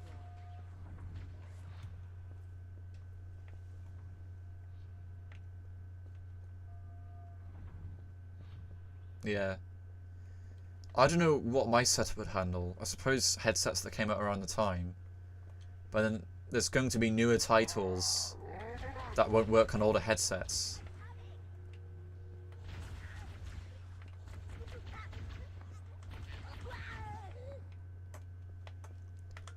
But you know, the only PC VR game I really want to play is Half-Life Alyx. Like, I'm not gonna lie to you, that's it. I'm a simple man. The only reason why I've picked up PSVR is because they go for like, you can find them on Vinted for like 50 quid. They go very low these days, and the reason for that is because you can't connect them to PC. I think after the PS5 life cycle, PSVR 2 will remain quite pricey for a while. And it's because you can connect it to PC and use it in that regard. But you can't do it with PSVR 1. It's stuck on PS4. You can only connect it to PS4. Oh, the audio's broken. I'm not gonna lie, I haven't used headphones with my VR headset yet. Because I'm playing in a little studio room that's mainly for making music and editing films in, but I bring consoles in here all the time because I'm cheeky. So you know, I'm already sat a little close to the monitor anyway, and my monitor's got pretty good speakers. Alright, what you meant to go downstairs, but what I do is I just jump down. But I'm gonna clear the floor first.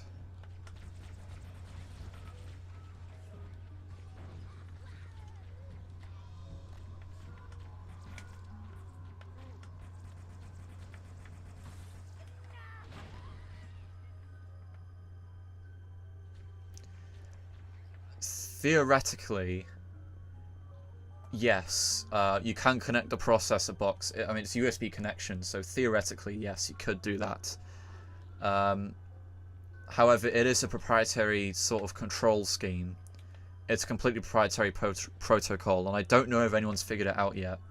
Plus, you got the Move controllers, which are even more proprietary, because they're from the PS3 generation. And for a while, you couldn't use a PS3, like DualShock 3 controller on PC for a very long time. It wasn't until the DualShock 4 PS4 controller when Sony actually properly supported, you know, PlayStation controllers on PC. And the only reason they did that is because Xbox 360 controllers sold so well, because PC gamers were buying them just to use on a PC. And Microsoft used to sell a bundle where you could get an Xbox 360 controller and the wireless adapter in sort of one box.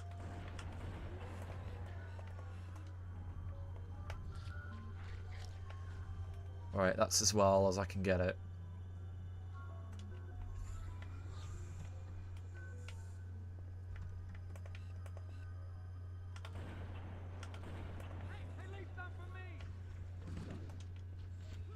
Oh crap.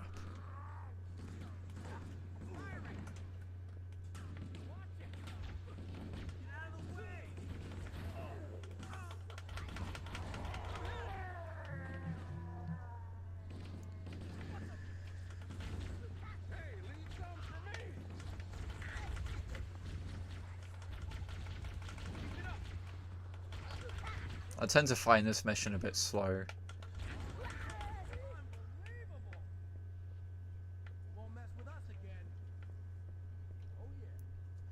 I mean, it's a PS5 accessory. I don't think Sony wants people to buy PSVR 2 for a PS4. And imagine there probably are people buying it for PC, but I mean, I think Sony mainly created that adapter for people who have a PS5 and a PC. I don't think they're expecting people to buy it as a PC thing. It's just people who happen to have both. Because the headset is like $50,000. It's the same price as the console itself. So they're doing it more as a sort of, you know, for your consideration sort of thing. Although I do think they handled the PSVR 1 compatibility with PS5 very well. Because the PlayStation 4 camera has a proprietary connector, but electrically it's just the same as USB.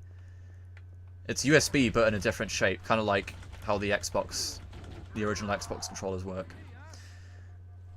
So what they did is, I think, they told their customers, oh, if you give us the serial number for your PS camera, which is like on the sticker on the back, we'll send you an adapter for free for your PS5, and that's what they did. But they stopped that in like late 2024, so now you have to buy it from Amazon for like a tenner.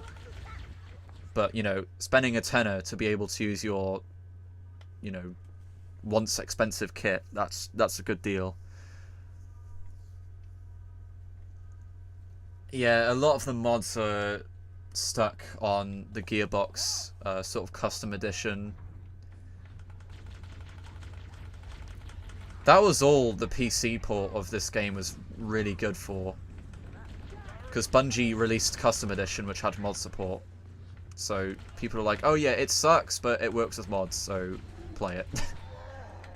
I don't know if that happened to the Windows Vista version of Halo 2. Because I know that quite notoriously failed, because there was a few glitches, but also it required Windows Vista. When there was other games, Windows Live games, that still worked on Windows XP. So that pissed a lot of people off. And then Halo 3 just never came out on PC. I don't think anyone really knows why, though.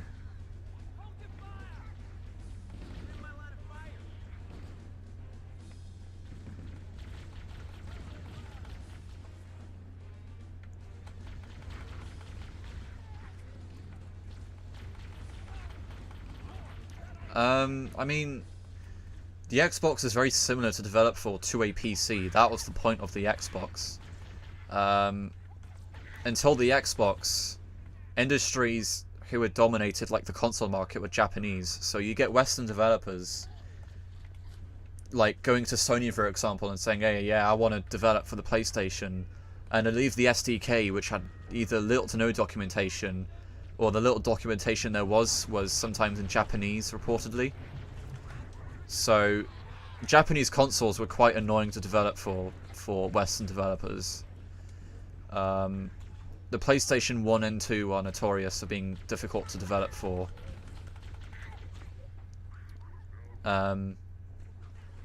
So with the original Xbox, Microsoft saw those issues. You know, there's a reason why it has what's essentially an Intel processor, and there's a reason why it basically runs a Windows kernel. It's because they wanted to target PC developers. There are so many PC games that never saw the day of light on console, where they could have seen so much more success, because the developers were like, well, console licensing is too expensive and it's too notorious to develop for. So converting code between PC and Xbox is non-existent, because they were already very similar to develop for. Whereas if you converted a PC game to a PlayStation, yes, it was more difficult because it had a proprietary CPU. Thankfully, the industry has moved on. Now pretty much all consoles use x86, so if you've got a PC game, you could probably port it to PlayStation.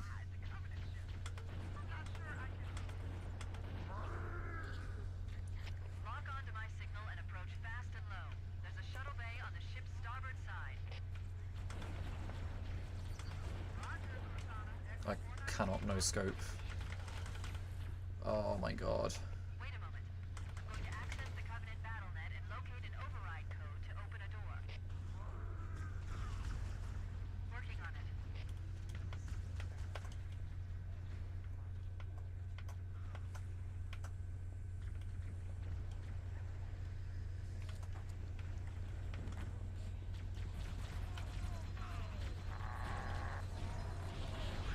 Christ.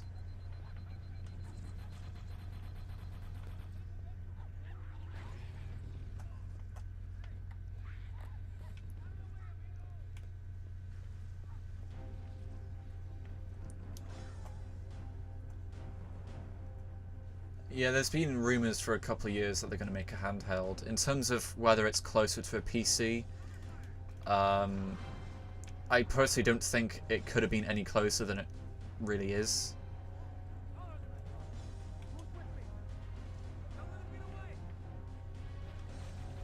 Oh, here they are.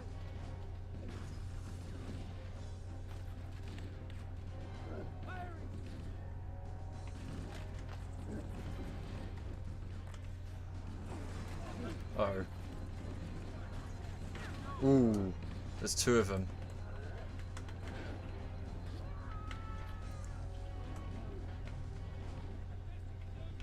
If you're confident enough, you can... Oh, there we go. Oh, they got the other one. Fair enough.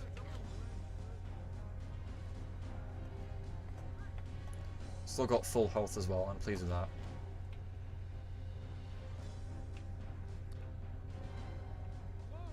Is there still another enemy? There is. Oh, never mind, the music stopped. Everyone should move through now. I can't guarantee that it won't lock again when it closes.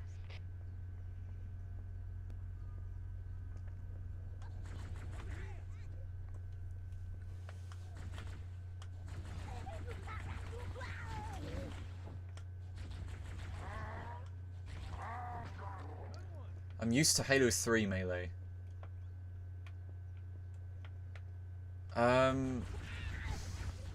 I can't remember what they changed about the graphics.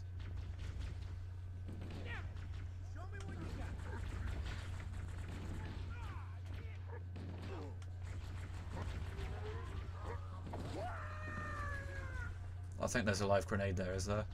No.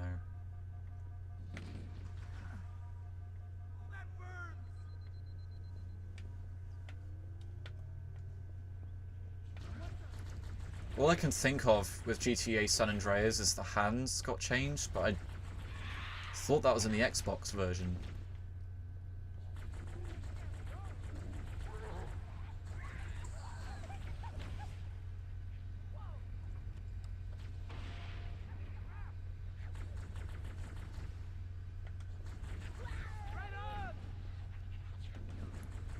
Oh, it's just lighting changes, is it? I wouldn't know, personally. Usually, with slightly older games, PC versions get upgraded because PCs are more powerful than consoles. When a console comes out, the hardware's already outdated. That's just how it is.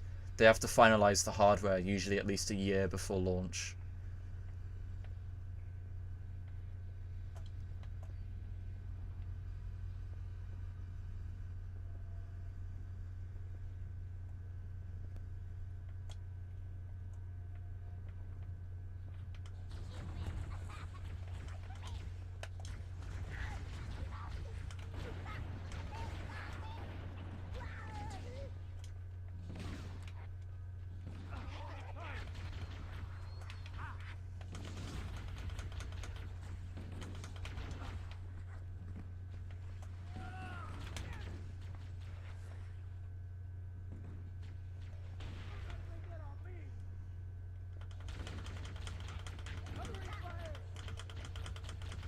This mission kind of drags a bit.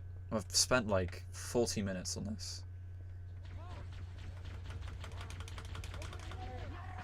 Considering the par time on MCC is like 20 minutes, it's yeah, it's concerning.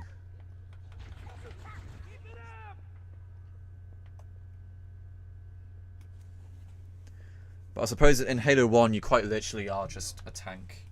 Halo 2 sort of controls a lot smoother. And Halo 3. Halo 3 is my favourite.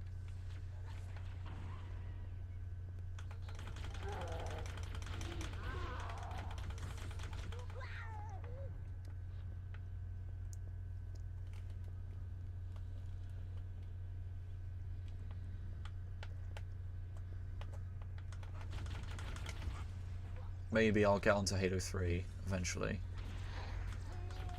If I finish this. I'm hoping to maybe do this in 2 parts. I'm going to try to do at least half the game today in this stream.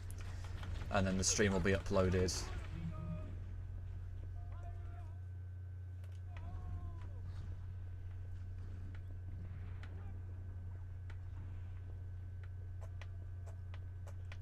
I want to do walkthroughs of the Skate series as well, because I love those games, and I think I know them very, very well. Skate 1 is actually quite short. You can beat that in just like a couple hours if you put your mind to it. Uh-oh.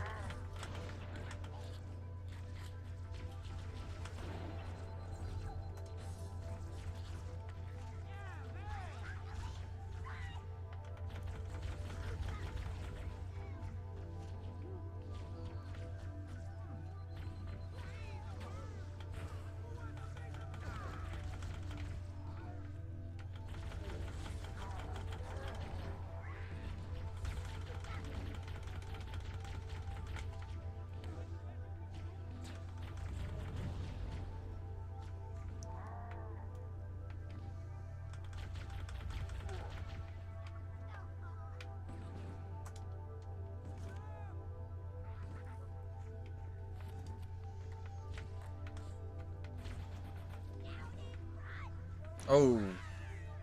Oh, I nearly walked into that.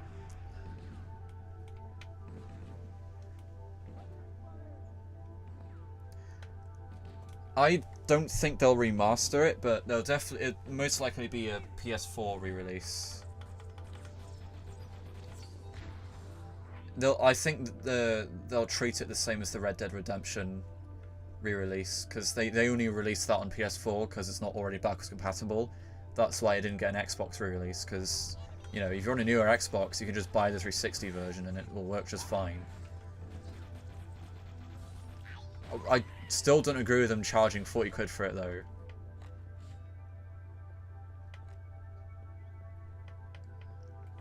But yeah, if they do re-release GTA 4, that's probably what they'll do. It'll be on the PS4 and probably, might not be, maybe not the Switch 1. I don't know, if Red Dead Redemption 1 can run on the Switch 1, I reckon GTA 4 could.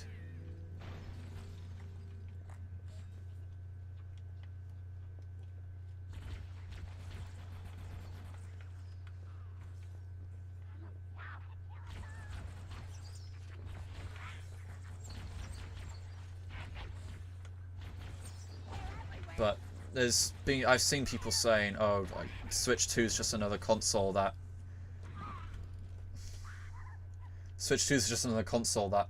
Rockstar are going to want to re-release GTA 5 on again.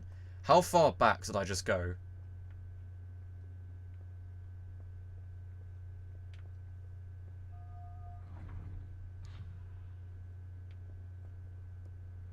Oh, okay, alright.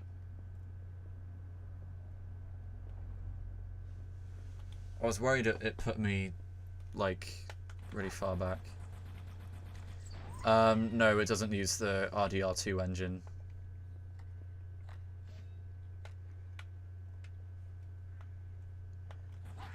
I mean, at face value, a port of a game for a different console is usually the exact same source code with slight optimizations. That's what if-defs are for. In C++, for example, there's an if-def, which means if-defined. So you can do if-defined Xbox 360, do these behaviors, if-defined PS4, so that means a PS4 build configuration will have a PS4 flag, then it'll run all those PS4 behaviors and vice versa. That's effectively how ports work. You know, I've seen it even in the Half-Life 1 SDK, there's a lot of if-def Linux, if-def macOS.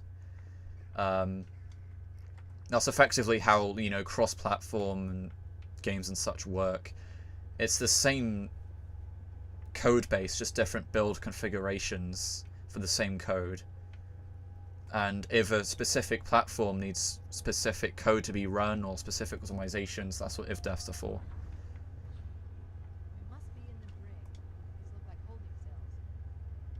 There are probably multiple detention stations. Captain must Right, there's multiple prisons. I forgot about that. So Keys isn't in this one. I'll have to look further.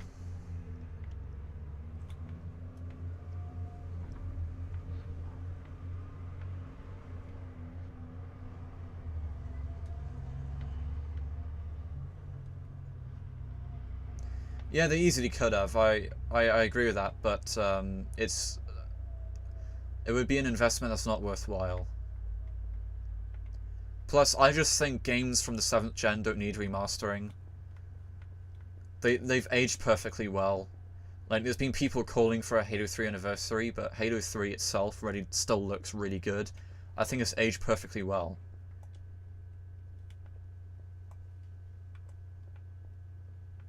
I have no idea where I'm going.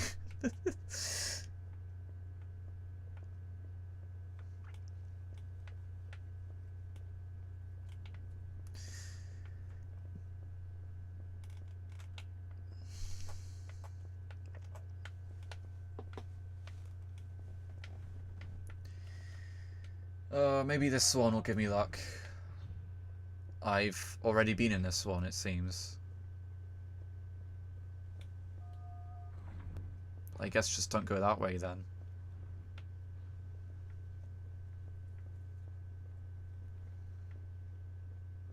Oh.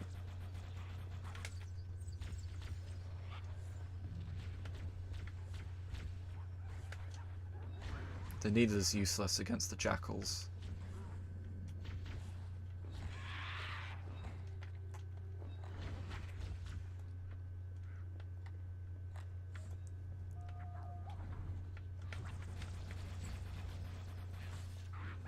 Uh-oh.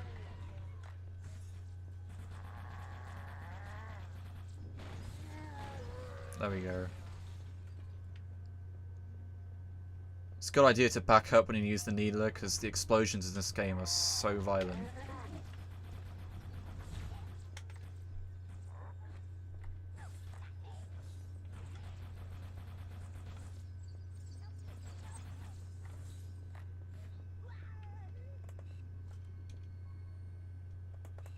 I think I got them all. Oh, I didn't! Oh.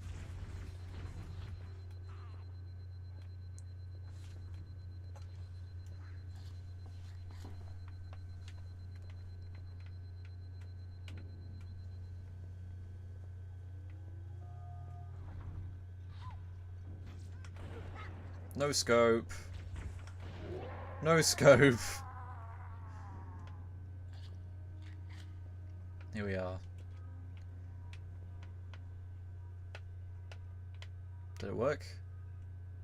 It did work. Captain Keyes. Coming here was reckless. You two know better than this. Thanks. Bro, try to be the hero. Marines, lock and load your weapons. Let's be ready to move. Okay, yes, sir. While the Covenant had us locked up in here, I overheard the guards talking about this ring world. They call it Halo.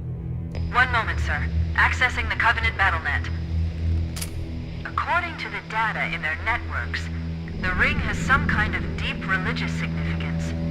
If I'm analyzing this correctly, they believe that Halo is some kind of weapon, one with vast, unimaginable power. That's true. The Covenant kept saying that whoever controls Halo controls the fate of the universe. Now I see. I have intercepted a number of messages about a Covenant search team scouting for a control room. I thought they were looking for the bridge of a cruiser that I damaged during the battle above the ring. But they must be looking for Halo's control room. That's bad news. If Halo is a weapon, and the Covenant gain control of it, they'll use it against us and wipe out the entire human race. Chief, Cortana, I have a new mission for you. We need to beat the Covenant to Halo's control room. Marines, let's move! Yes, sir. Okay, sir. Chief, you have the point. Let's go. God, it's 20+5 already. I've been streaming for 2 hours now.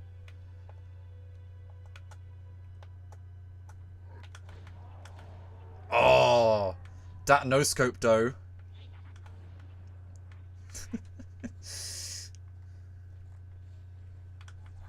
Not gonna lie, Captain Keyes. I have no idea where the fuck we are.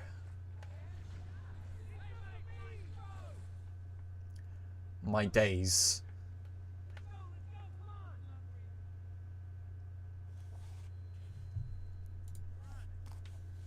I wish the Marines were as annoying as the Half-Life 2, like, rebels. Here, have a medkit. Here, have a medkit.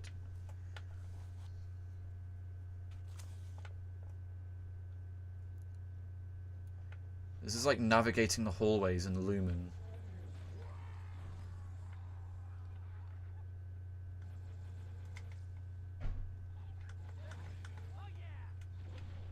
Whoa. Yeah, don't approach them if you see a live grenade. You're not meant to do that.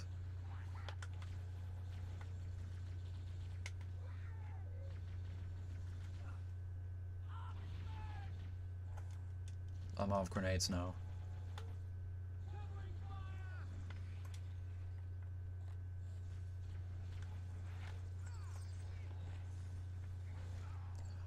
How did that happen?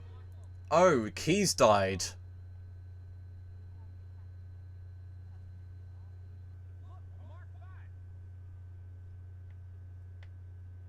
Huh? Oh, my days. My epic no-scopes have been undone. Just like that. I'm not gonna lie, I forgot Keyes was with me. This is not a walkthrough anymore. This is just a piss about through. I need a better weapon than the Needler, I think. Ooh.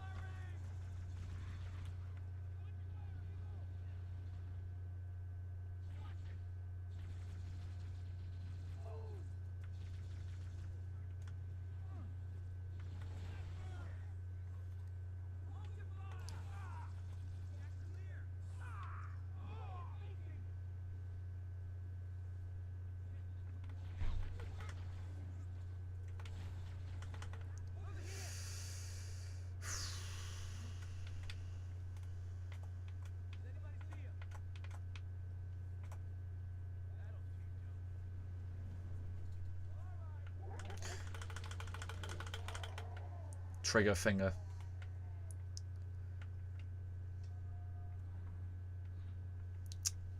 God damn it.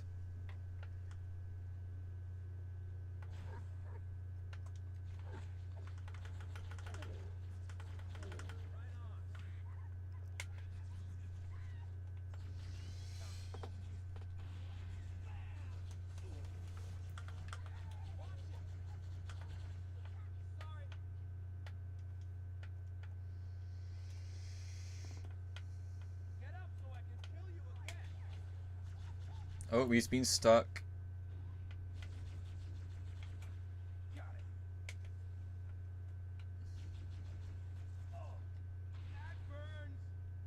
It does burn.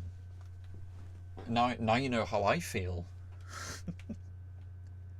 Bro, I need a checkpoint like now, dog.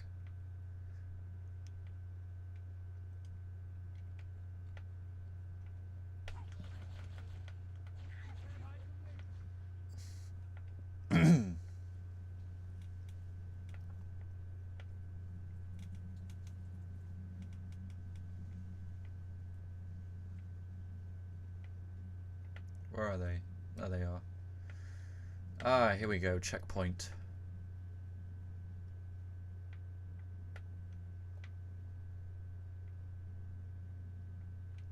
Bruh.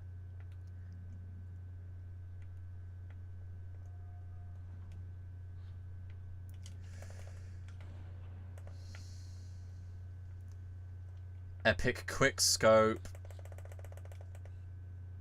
Is there another one?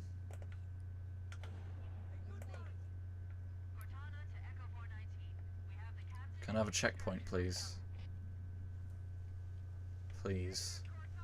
I think I deserve one after those epic snipes.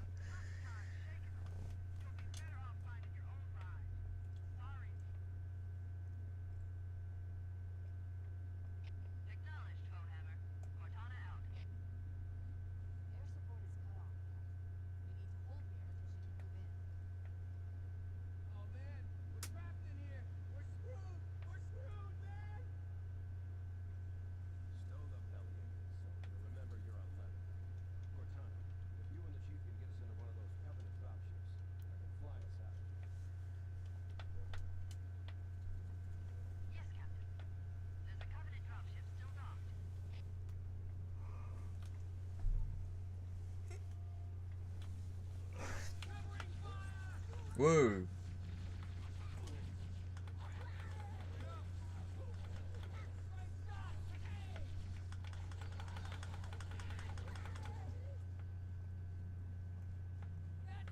There we are. Checkpoint.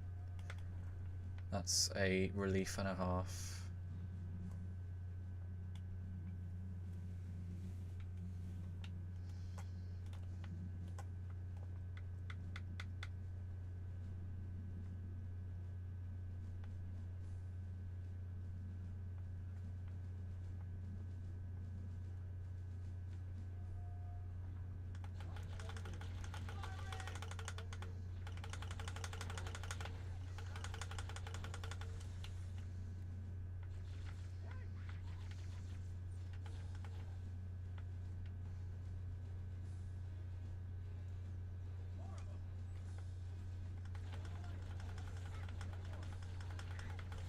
I'm pretty sure Keyes pilots a dropship.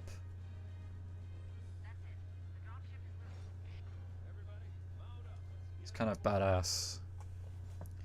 Alright, best mission in the game coming up.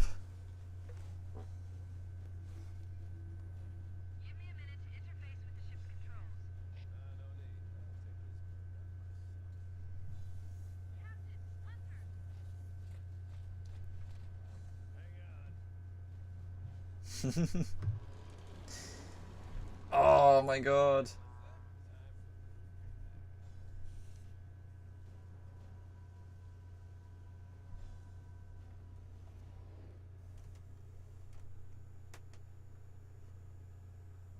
Alright, I'll turn the volume up for the next cutscene.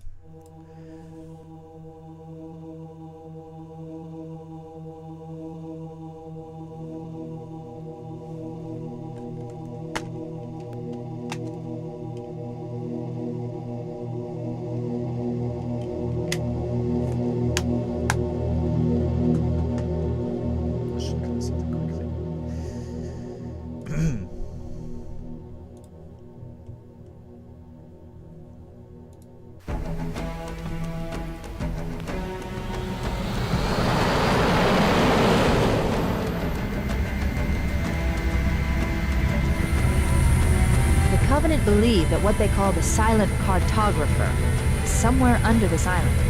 The Cartographer is a map room that will lead us to Halo's control center. The island has multiple structures and installations. One of them contains the map room. We're approaching the LZ. It's gonna be hot. Get set to cut out switches. Touchdown! Hit it, Marine! Go, go, go!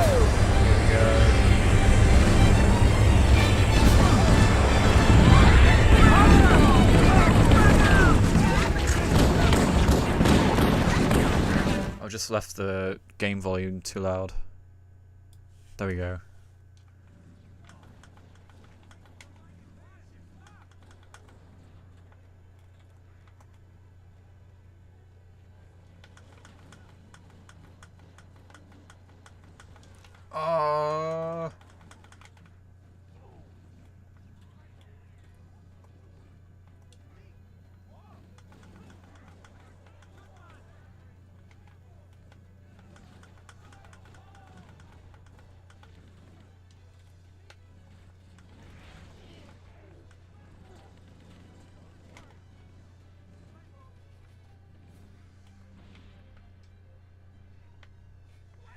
Here we are. Now we're getting the Warthog back.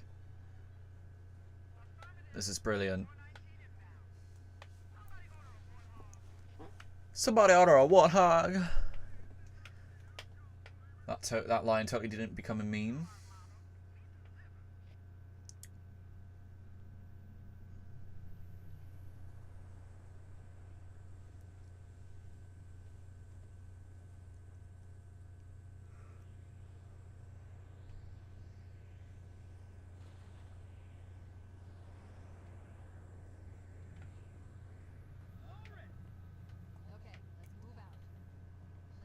Alright, I'm gonna go backwards. I've got a pro tip.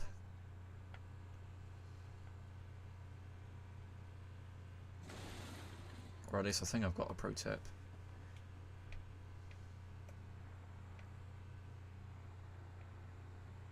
Alright. So the actual cartographer is up there.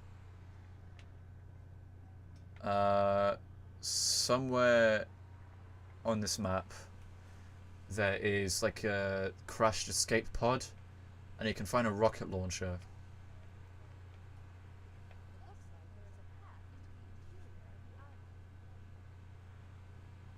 Yeah, I know Cortana, but I'm not going there.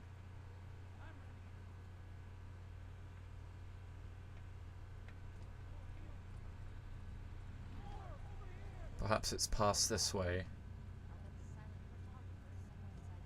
You can drive all the way out into the sea. I can't remember what happens if you do that. I think there's a like a kill trigger.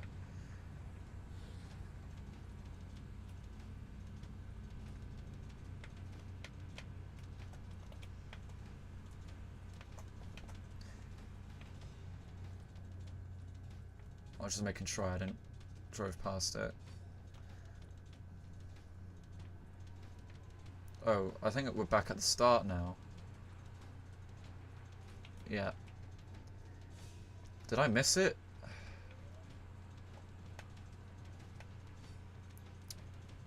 Maybe I just can't remember where it is.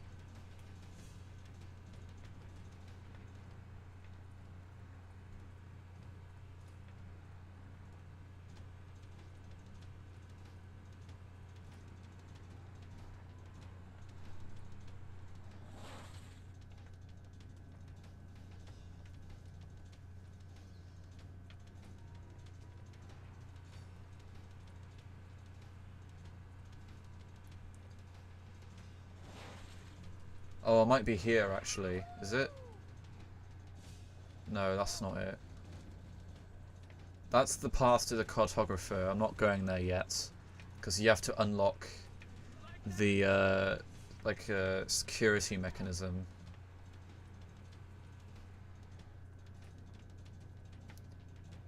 I wonder if it's here.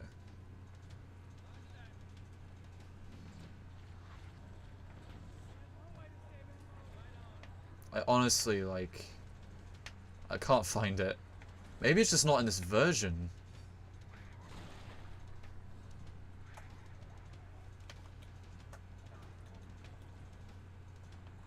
Dunno.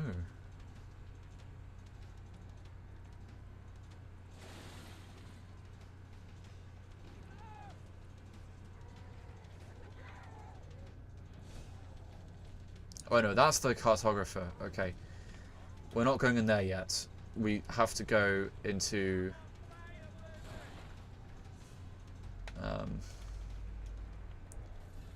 you have to, like, unlock it somewhere.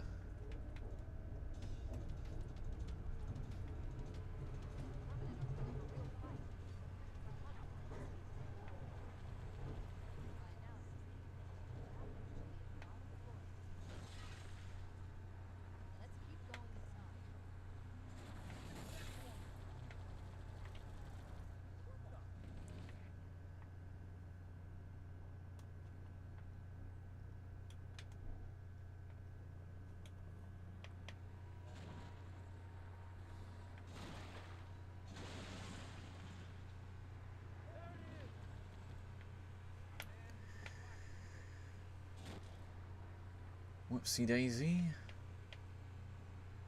Yeah, now I'm back here again. I'm pretty sure it's below where you activate the map room. Or maybe it just doesn't get unlocked until after that. I don't know.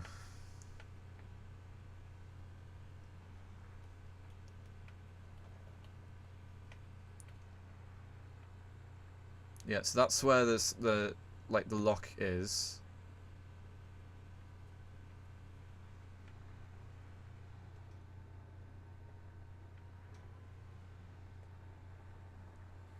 So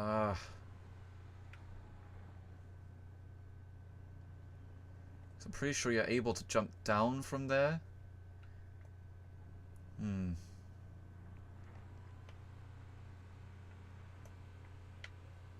Anyway, let's just keep going.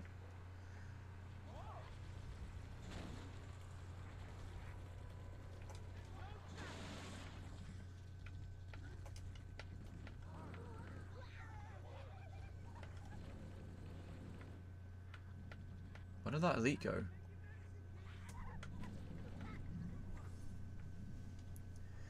Oh well, guess I'll never find out. Let's go.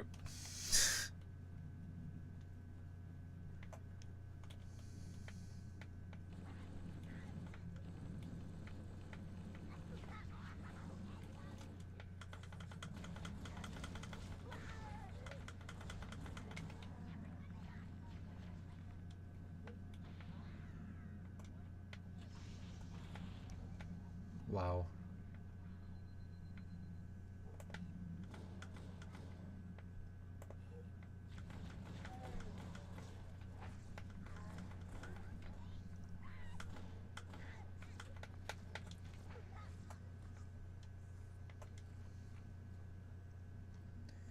Okay, this is why I wanted the rocket launcher. You'll see why.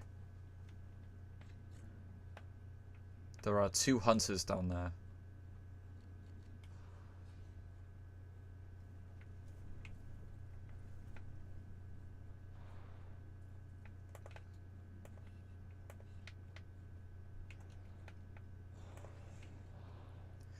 I'm pretty sure it's a one-shot magnum kill on the hunters. Oh shit. Yep. I remember correctly.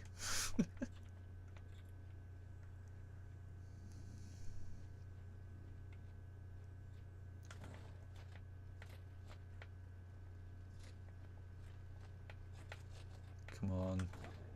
There we go. Oh man. It's all coming back to me.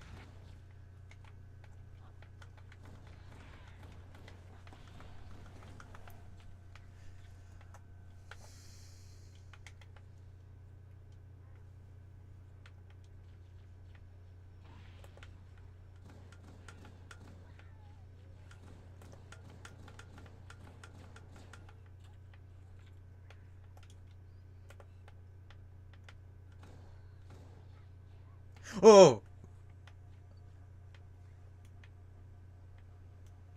Frickin' jackals, dude.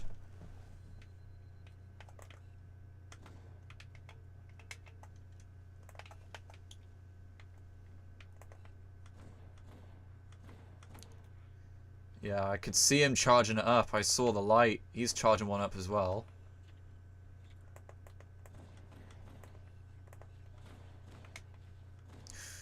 Oh.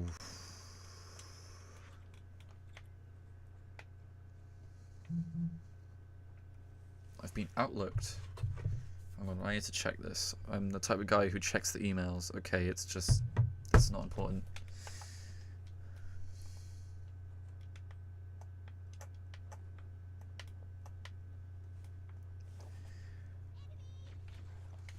Fuck you mean enemy?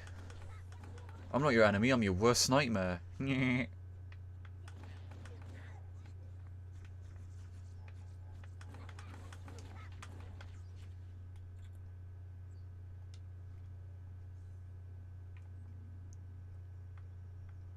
remember the rocket launcher cache being down there somewhere. Do you know what? I don't think it's in this version of the game.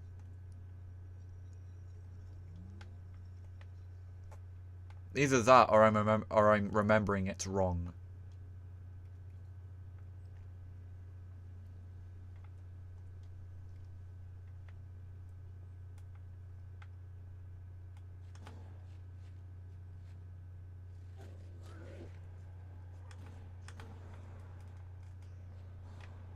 Oh.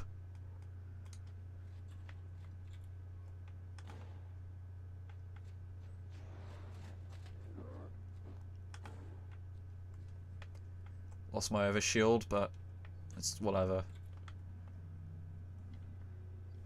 I believe there is... Oh no, that's in the cartographer itself. I know it's not the map room.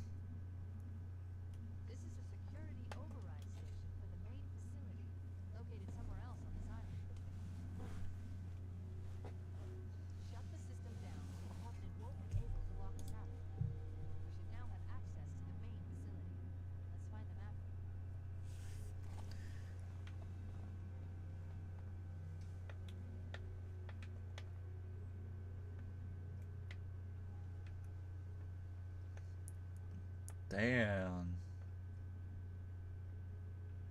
Oh, that is actually detailed somewhat. I remember it just being a black void, like when you fall down in Portal or the Citadel in Half-Life 2.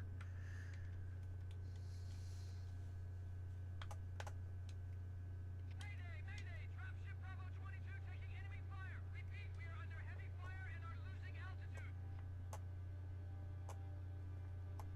Understood. We're on our way.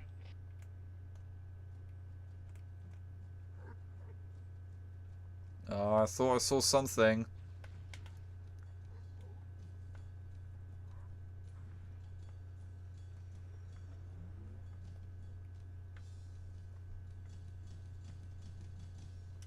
Bravo 22 was bringing us some heavy weapons. After I saw we were up against hunters, I thought you could use them. Let's move down the beach. Keep an eye out for any cargo we can salvage. If I can't remember where the beach is. Oh, I think that's it. I think the rocket launcher cache, I think they come up after you unlock the map room.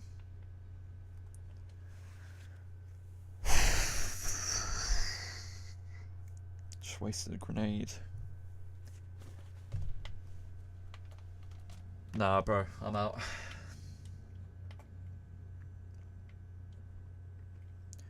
I've got my overshield, so I'll make it.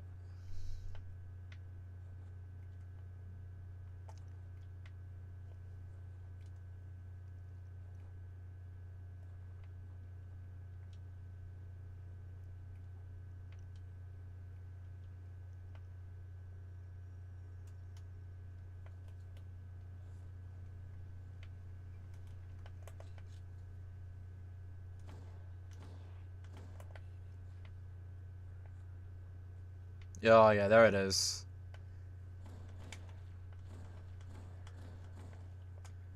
I know, that was terrible aim. Oh, which one do I swap? This one, I guess. Wait, are there grenades? Don't give me grenades! Useless.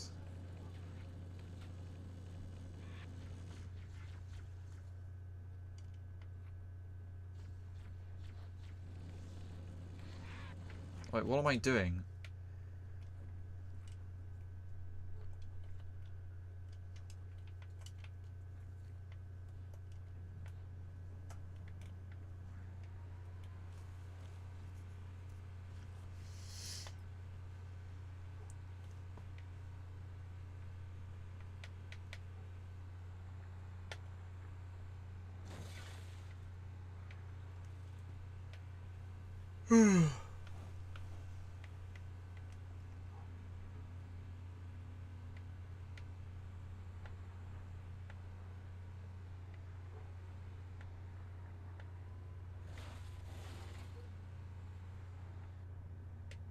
There it is. There's the map room.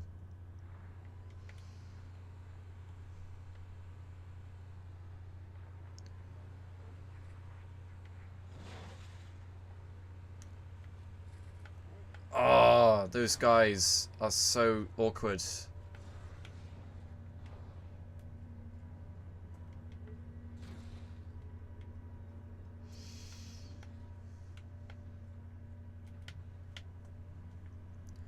Alright, let's try that again.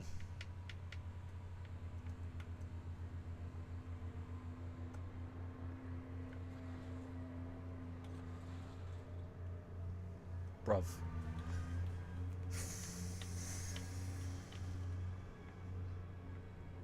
Oh no!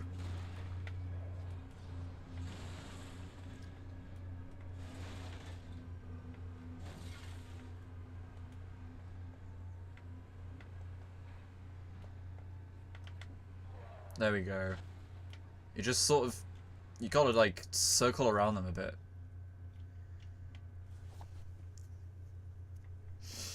I remember my first... Oh! My first time playing this, I tried to bring the Warthog in here, because I was like, I don't want to leave it!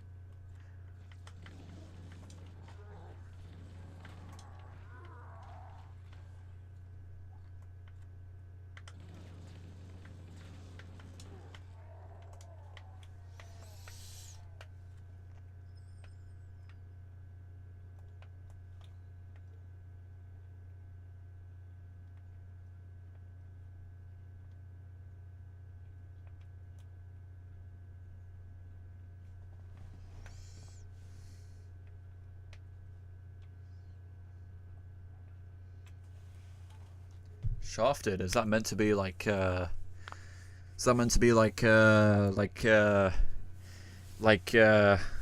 it meant to mean?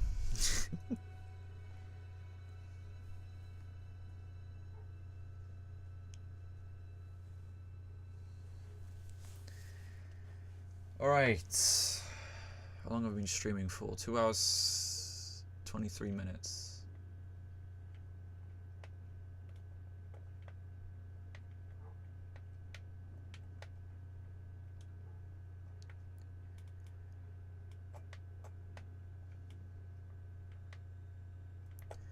I meant to descend.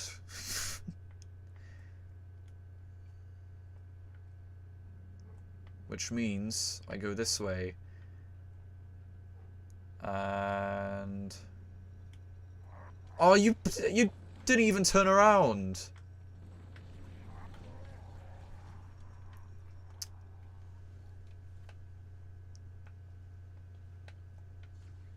That was officially dum-dum. Yes, give me your grenades.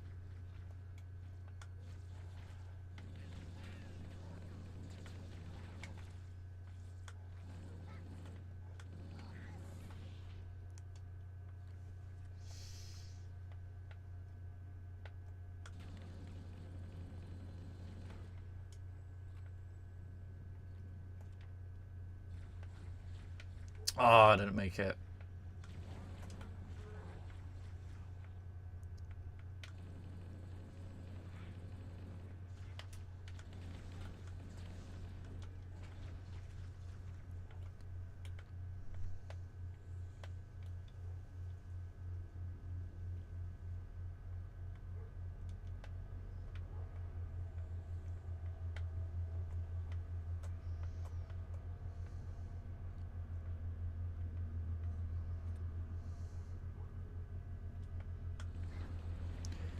I think there might be a couple more hunters in here.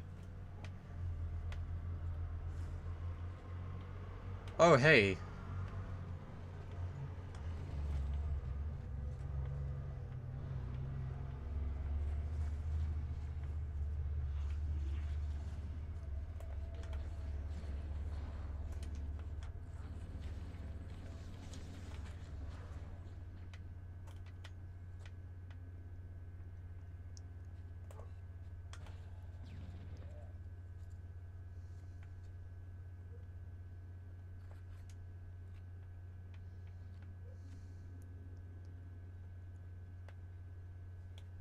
It's so dark in here.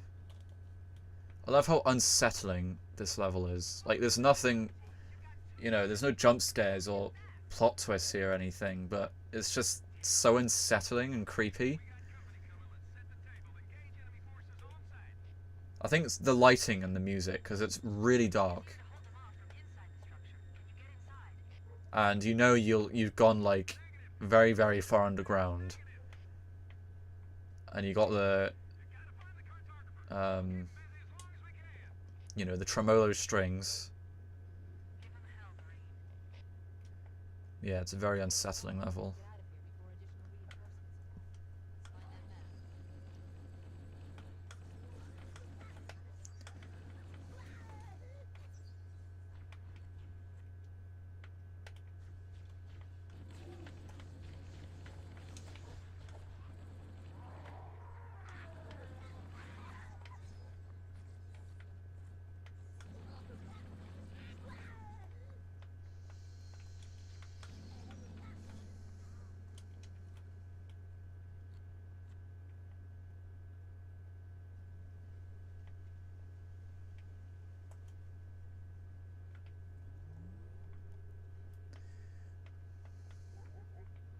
What?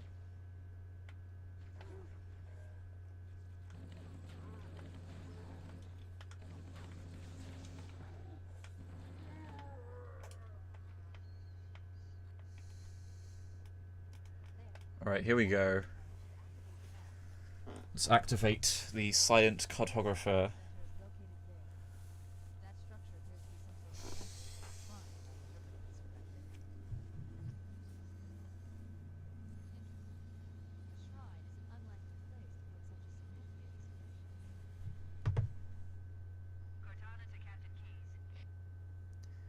I have not seen Demo Mesa. This is actually the first I've heard of it. Perhaps I'll watch it after this mission on stream. Because I'm going to conclude the game after this mission, but I'm not going to conclude the stream.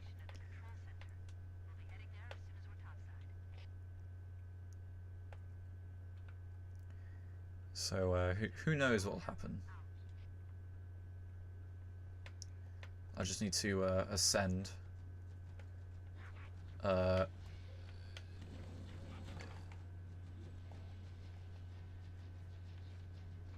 I can remember where I came from.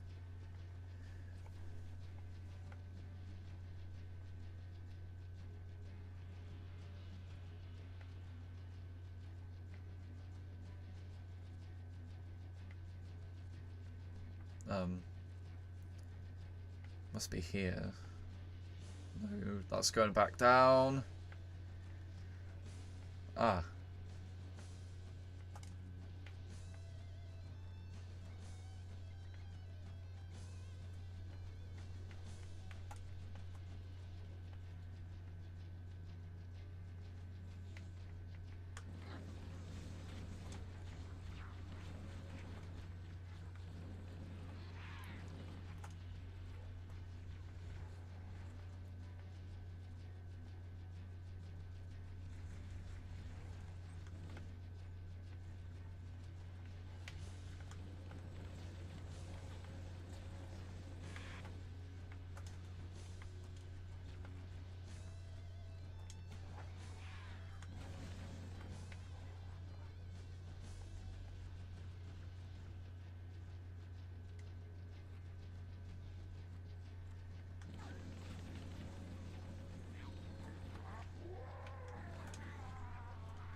I'm nearly out of ammo. This is so scary. At the end of this level, I do know that there is an elite with an energy sword. And it used to always catch me off guard the first couple times where I played this. But now I know it's coming, which is why I've kept a rocket on me.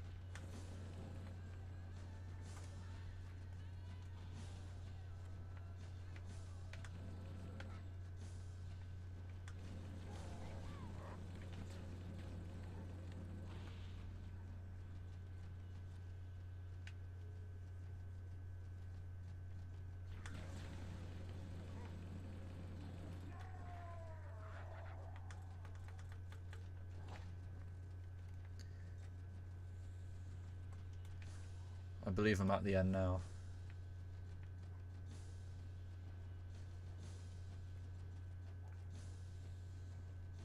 Oh, nearly.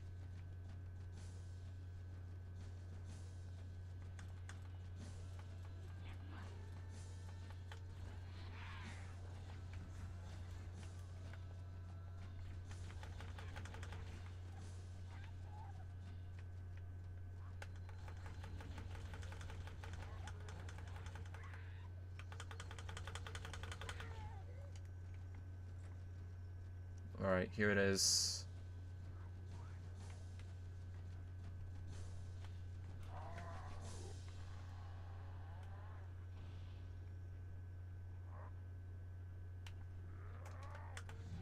No, no, no, no, no, no, no, no. Fuck!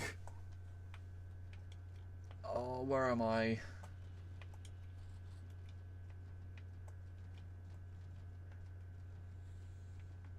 Oh, not too far back.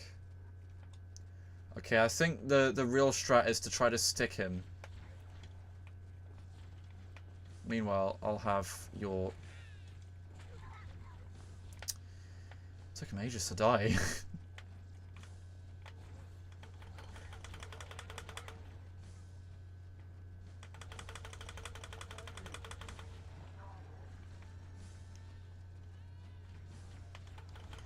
Alright, better clear this area out first.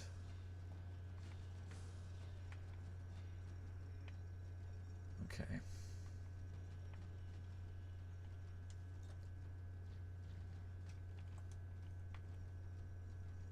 Really?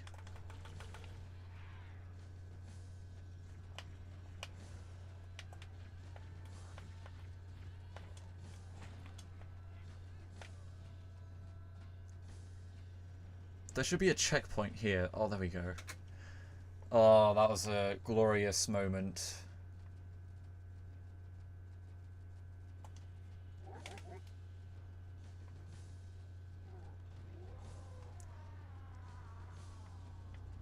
Awesome.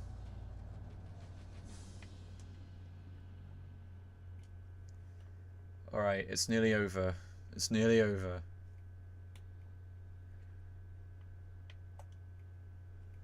Cortana to Echo 419. The Chief and I are topside, requesting pickup. Roger, on my way.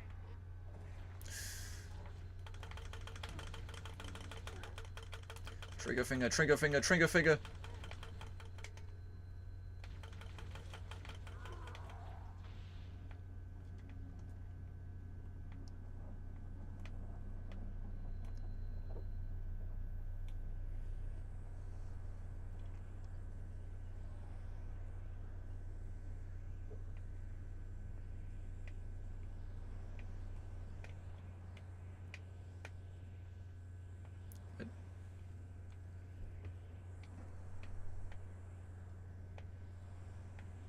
Let's get moving. Bowhammer, here are coordinates and a flight plan Cortana, these coordinates are underground. The Covenant did a thorough seismic scan, and my analysis shows that Halo is honeycombed with deep tunnels, which circle the whole ring. I hope your analysis is on the money, Cortana. This Pelican won't turn on a dime. Look on the bright side, Bowhammer. The last thing the Covenant will expect is an aerial insertion from underground.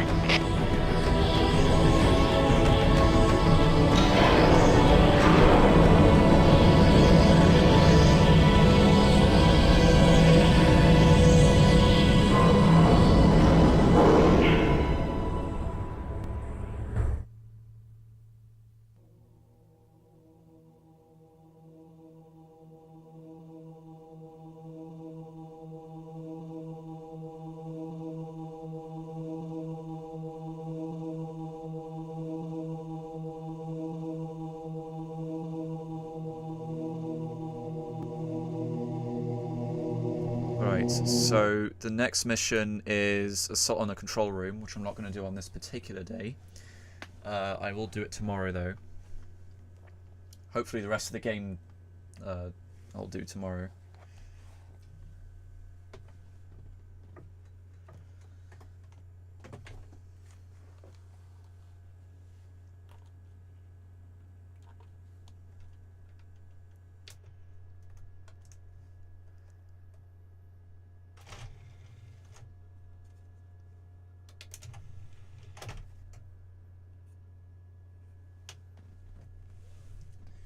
Putting the disc away. Oh yeah, this is my dashboard. My custom dashboard. Not that I made it. I have loads of weird skins on this. But yeah, sometimes I will just go back to the normal dashboard, which I can just load if I want to. Which will load any second. There we go. I love this dashboard. Anyway. So you want me to watch Demo Mesa. I guess I have to watch Demo Mesa now.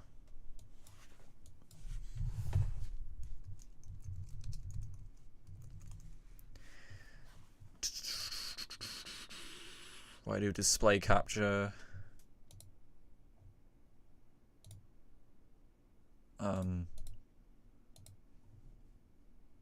Alright, here we go.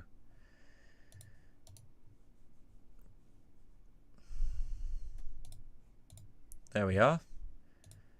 Alright, where's my watermark?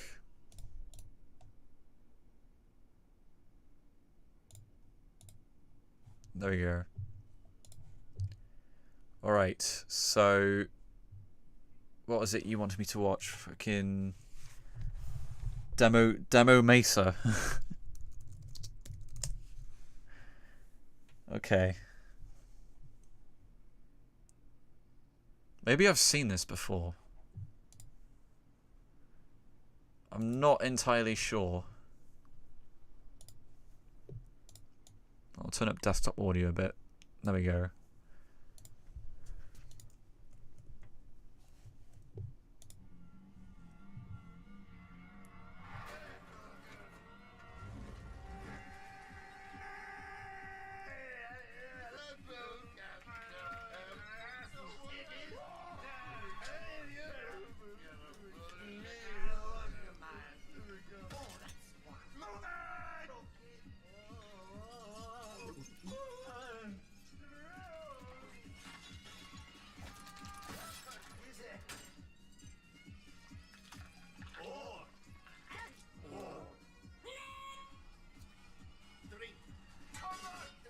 I don't know what to think of this so far.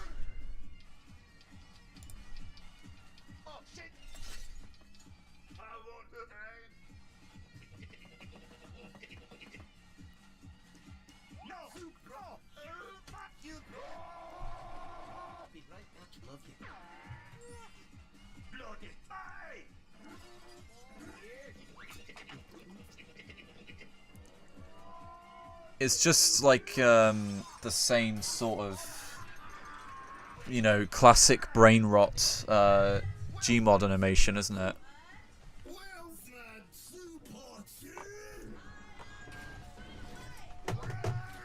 Where's my super suit? Classic line. Classic line.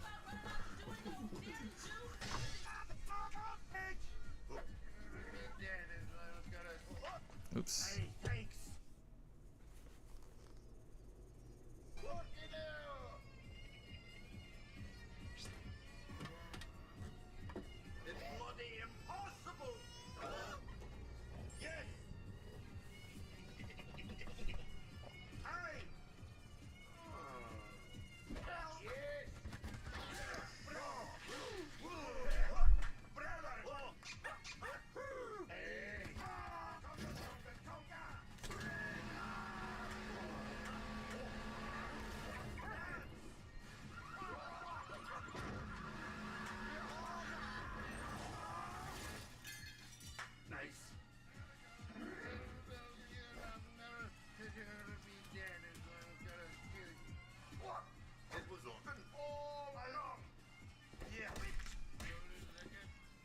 There's no coherent story here, is there? It's just things happen.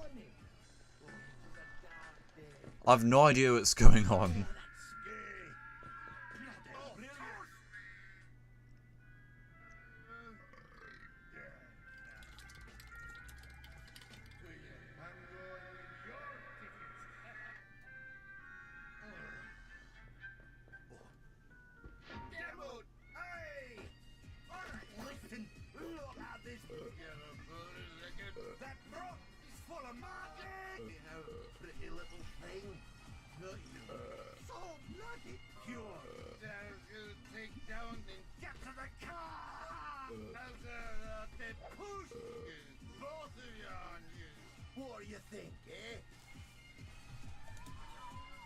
Oh, thank goodness, it's nearly over.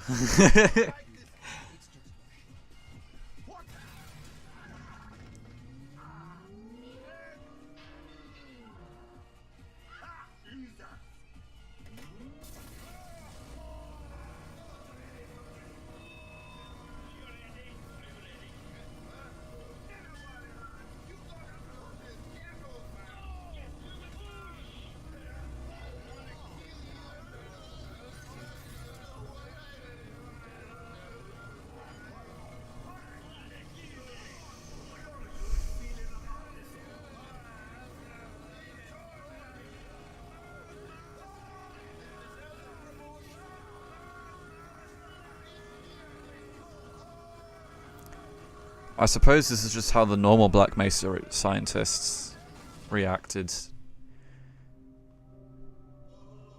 Oh, this is the guy who made Gorgeous Freeman.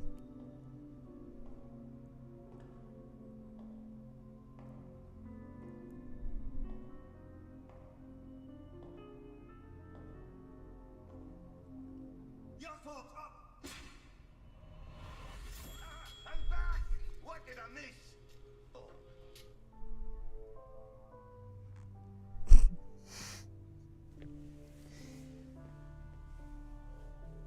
It's always Triage at Dawn.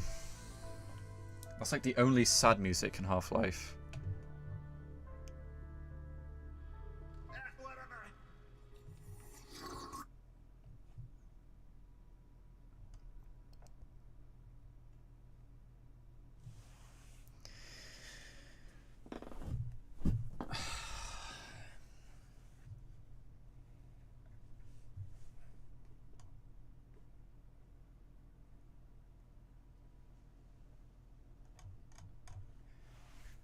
I have no idea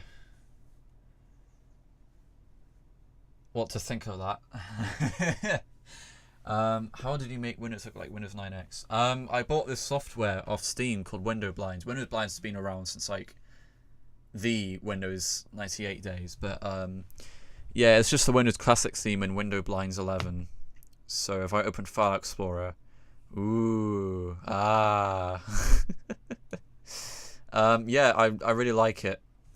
I just like it to look simple, I guess. It does look pretty nice.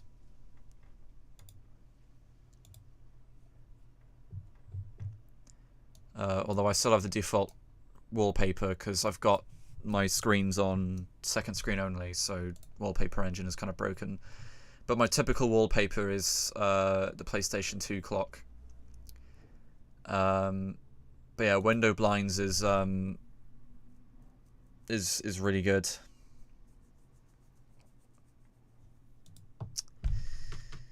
So yeah, I've got nothing else to do on stream until tomorrow, where I play, well, the rest of Halo. I was hoping to get further than I don't know. I was hoping to get further than the Silent Cartographer today, but the first couple missions it took surprisingly longer than I thought they would, and I was not expecting to spend nearly 3 hours. Well, I think I spent 1 hour on the Halo mission alone. So.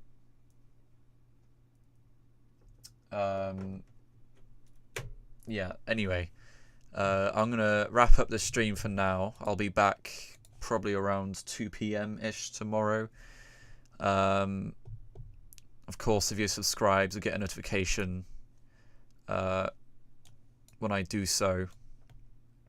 PS5 controller working on Xbox Series X. I think I saw that, but might be a dev mode thing, I don't know. Hopefully people will figure out how to do it the other way around. Though I've never held a PS5 controller before. I am planning on getting a PS5 soon. I'm going to get a PS5 Fat. So one day in the near future I will have a PlayStation 5. I already have an Xbox Series X. I got one in December. That's pretty good. Been playing RoboCop Rogue City. That's pretty good. But no, yeah, I will be back tomorrow. So for now, adios. And this stream replay, it won't be a full replay. I only recorded the bits when I was on Halo, but they will be up on the channel later tonight. So for now, it's adios.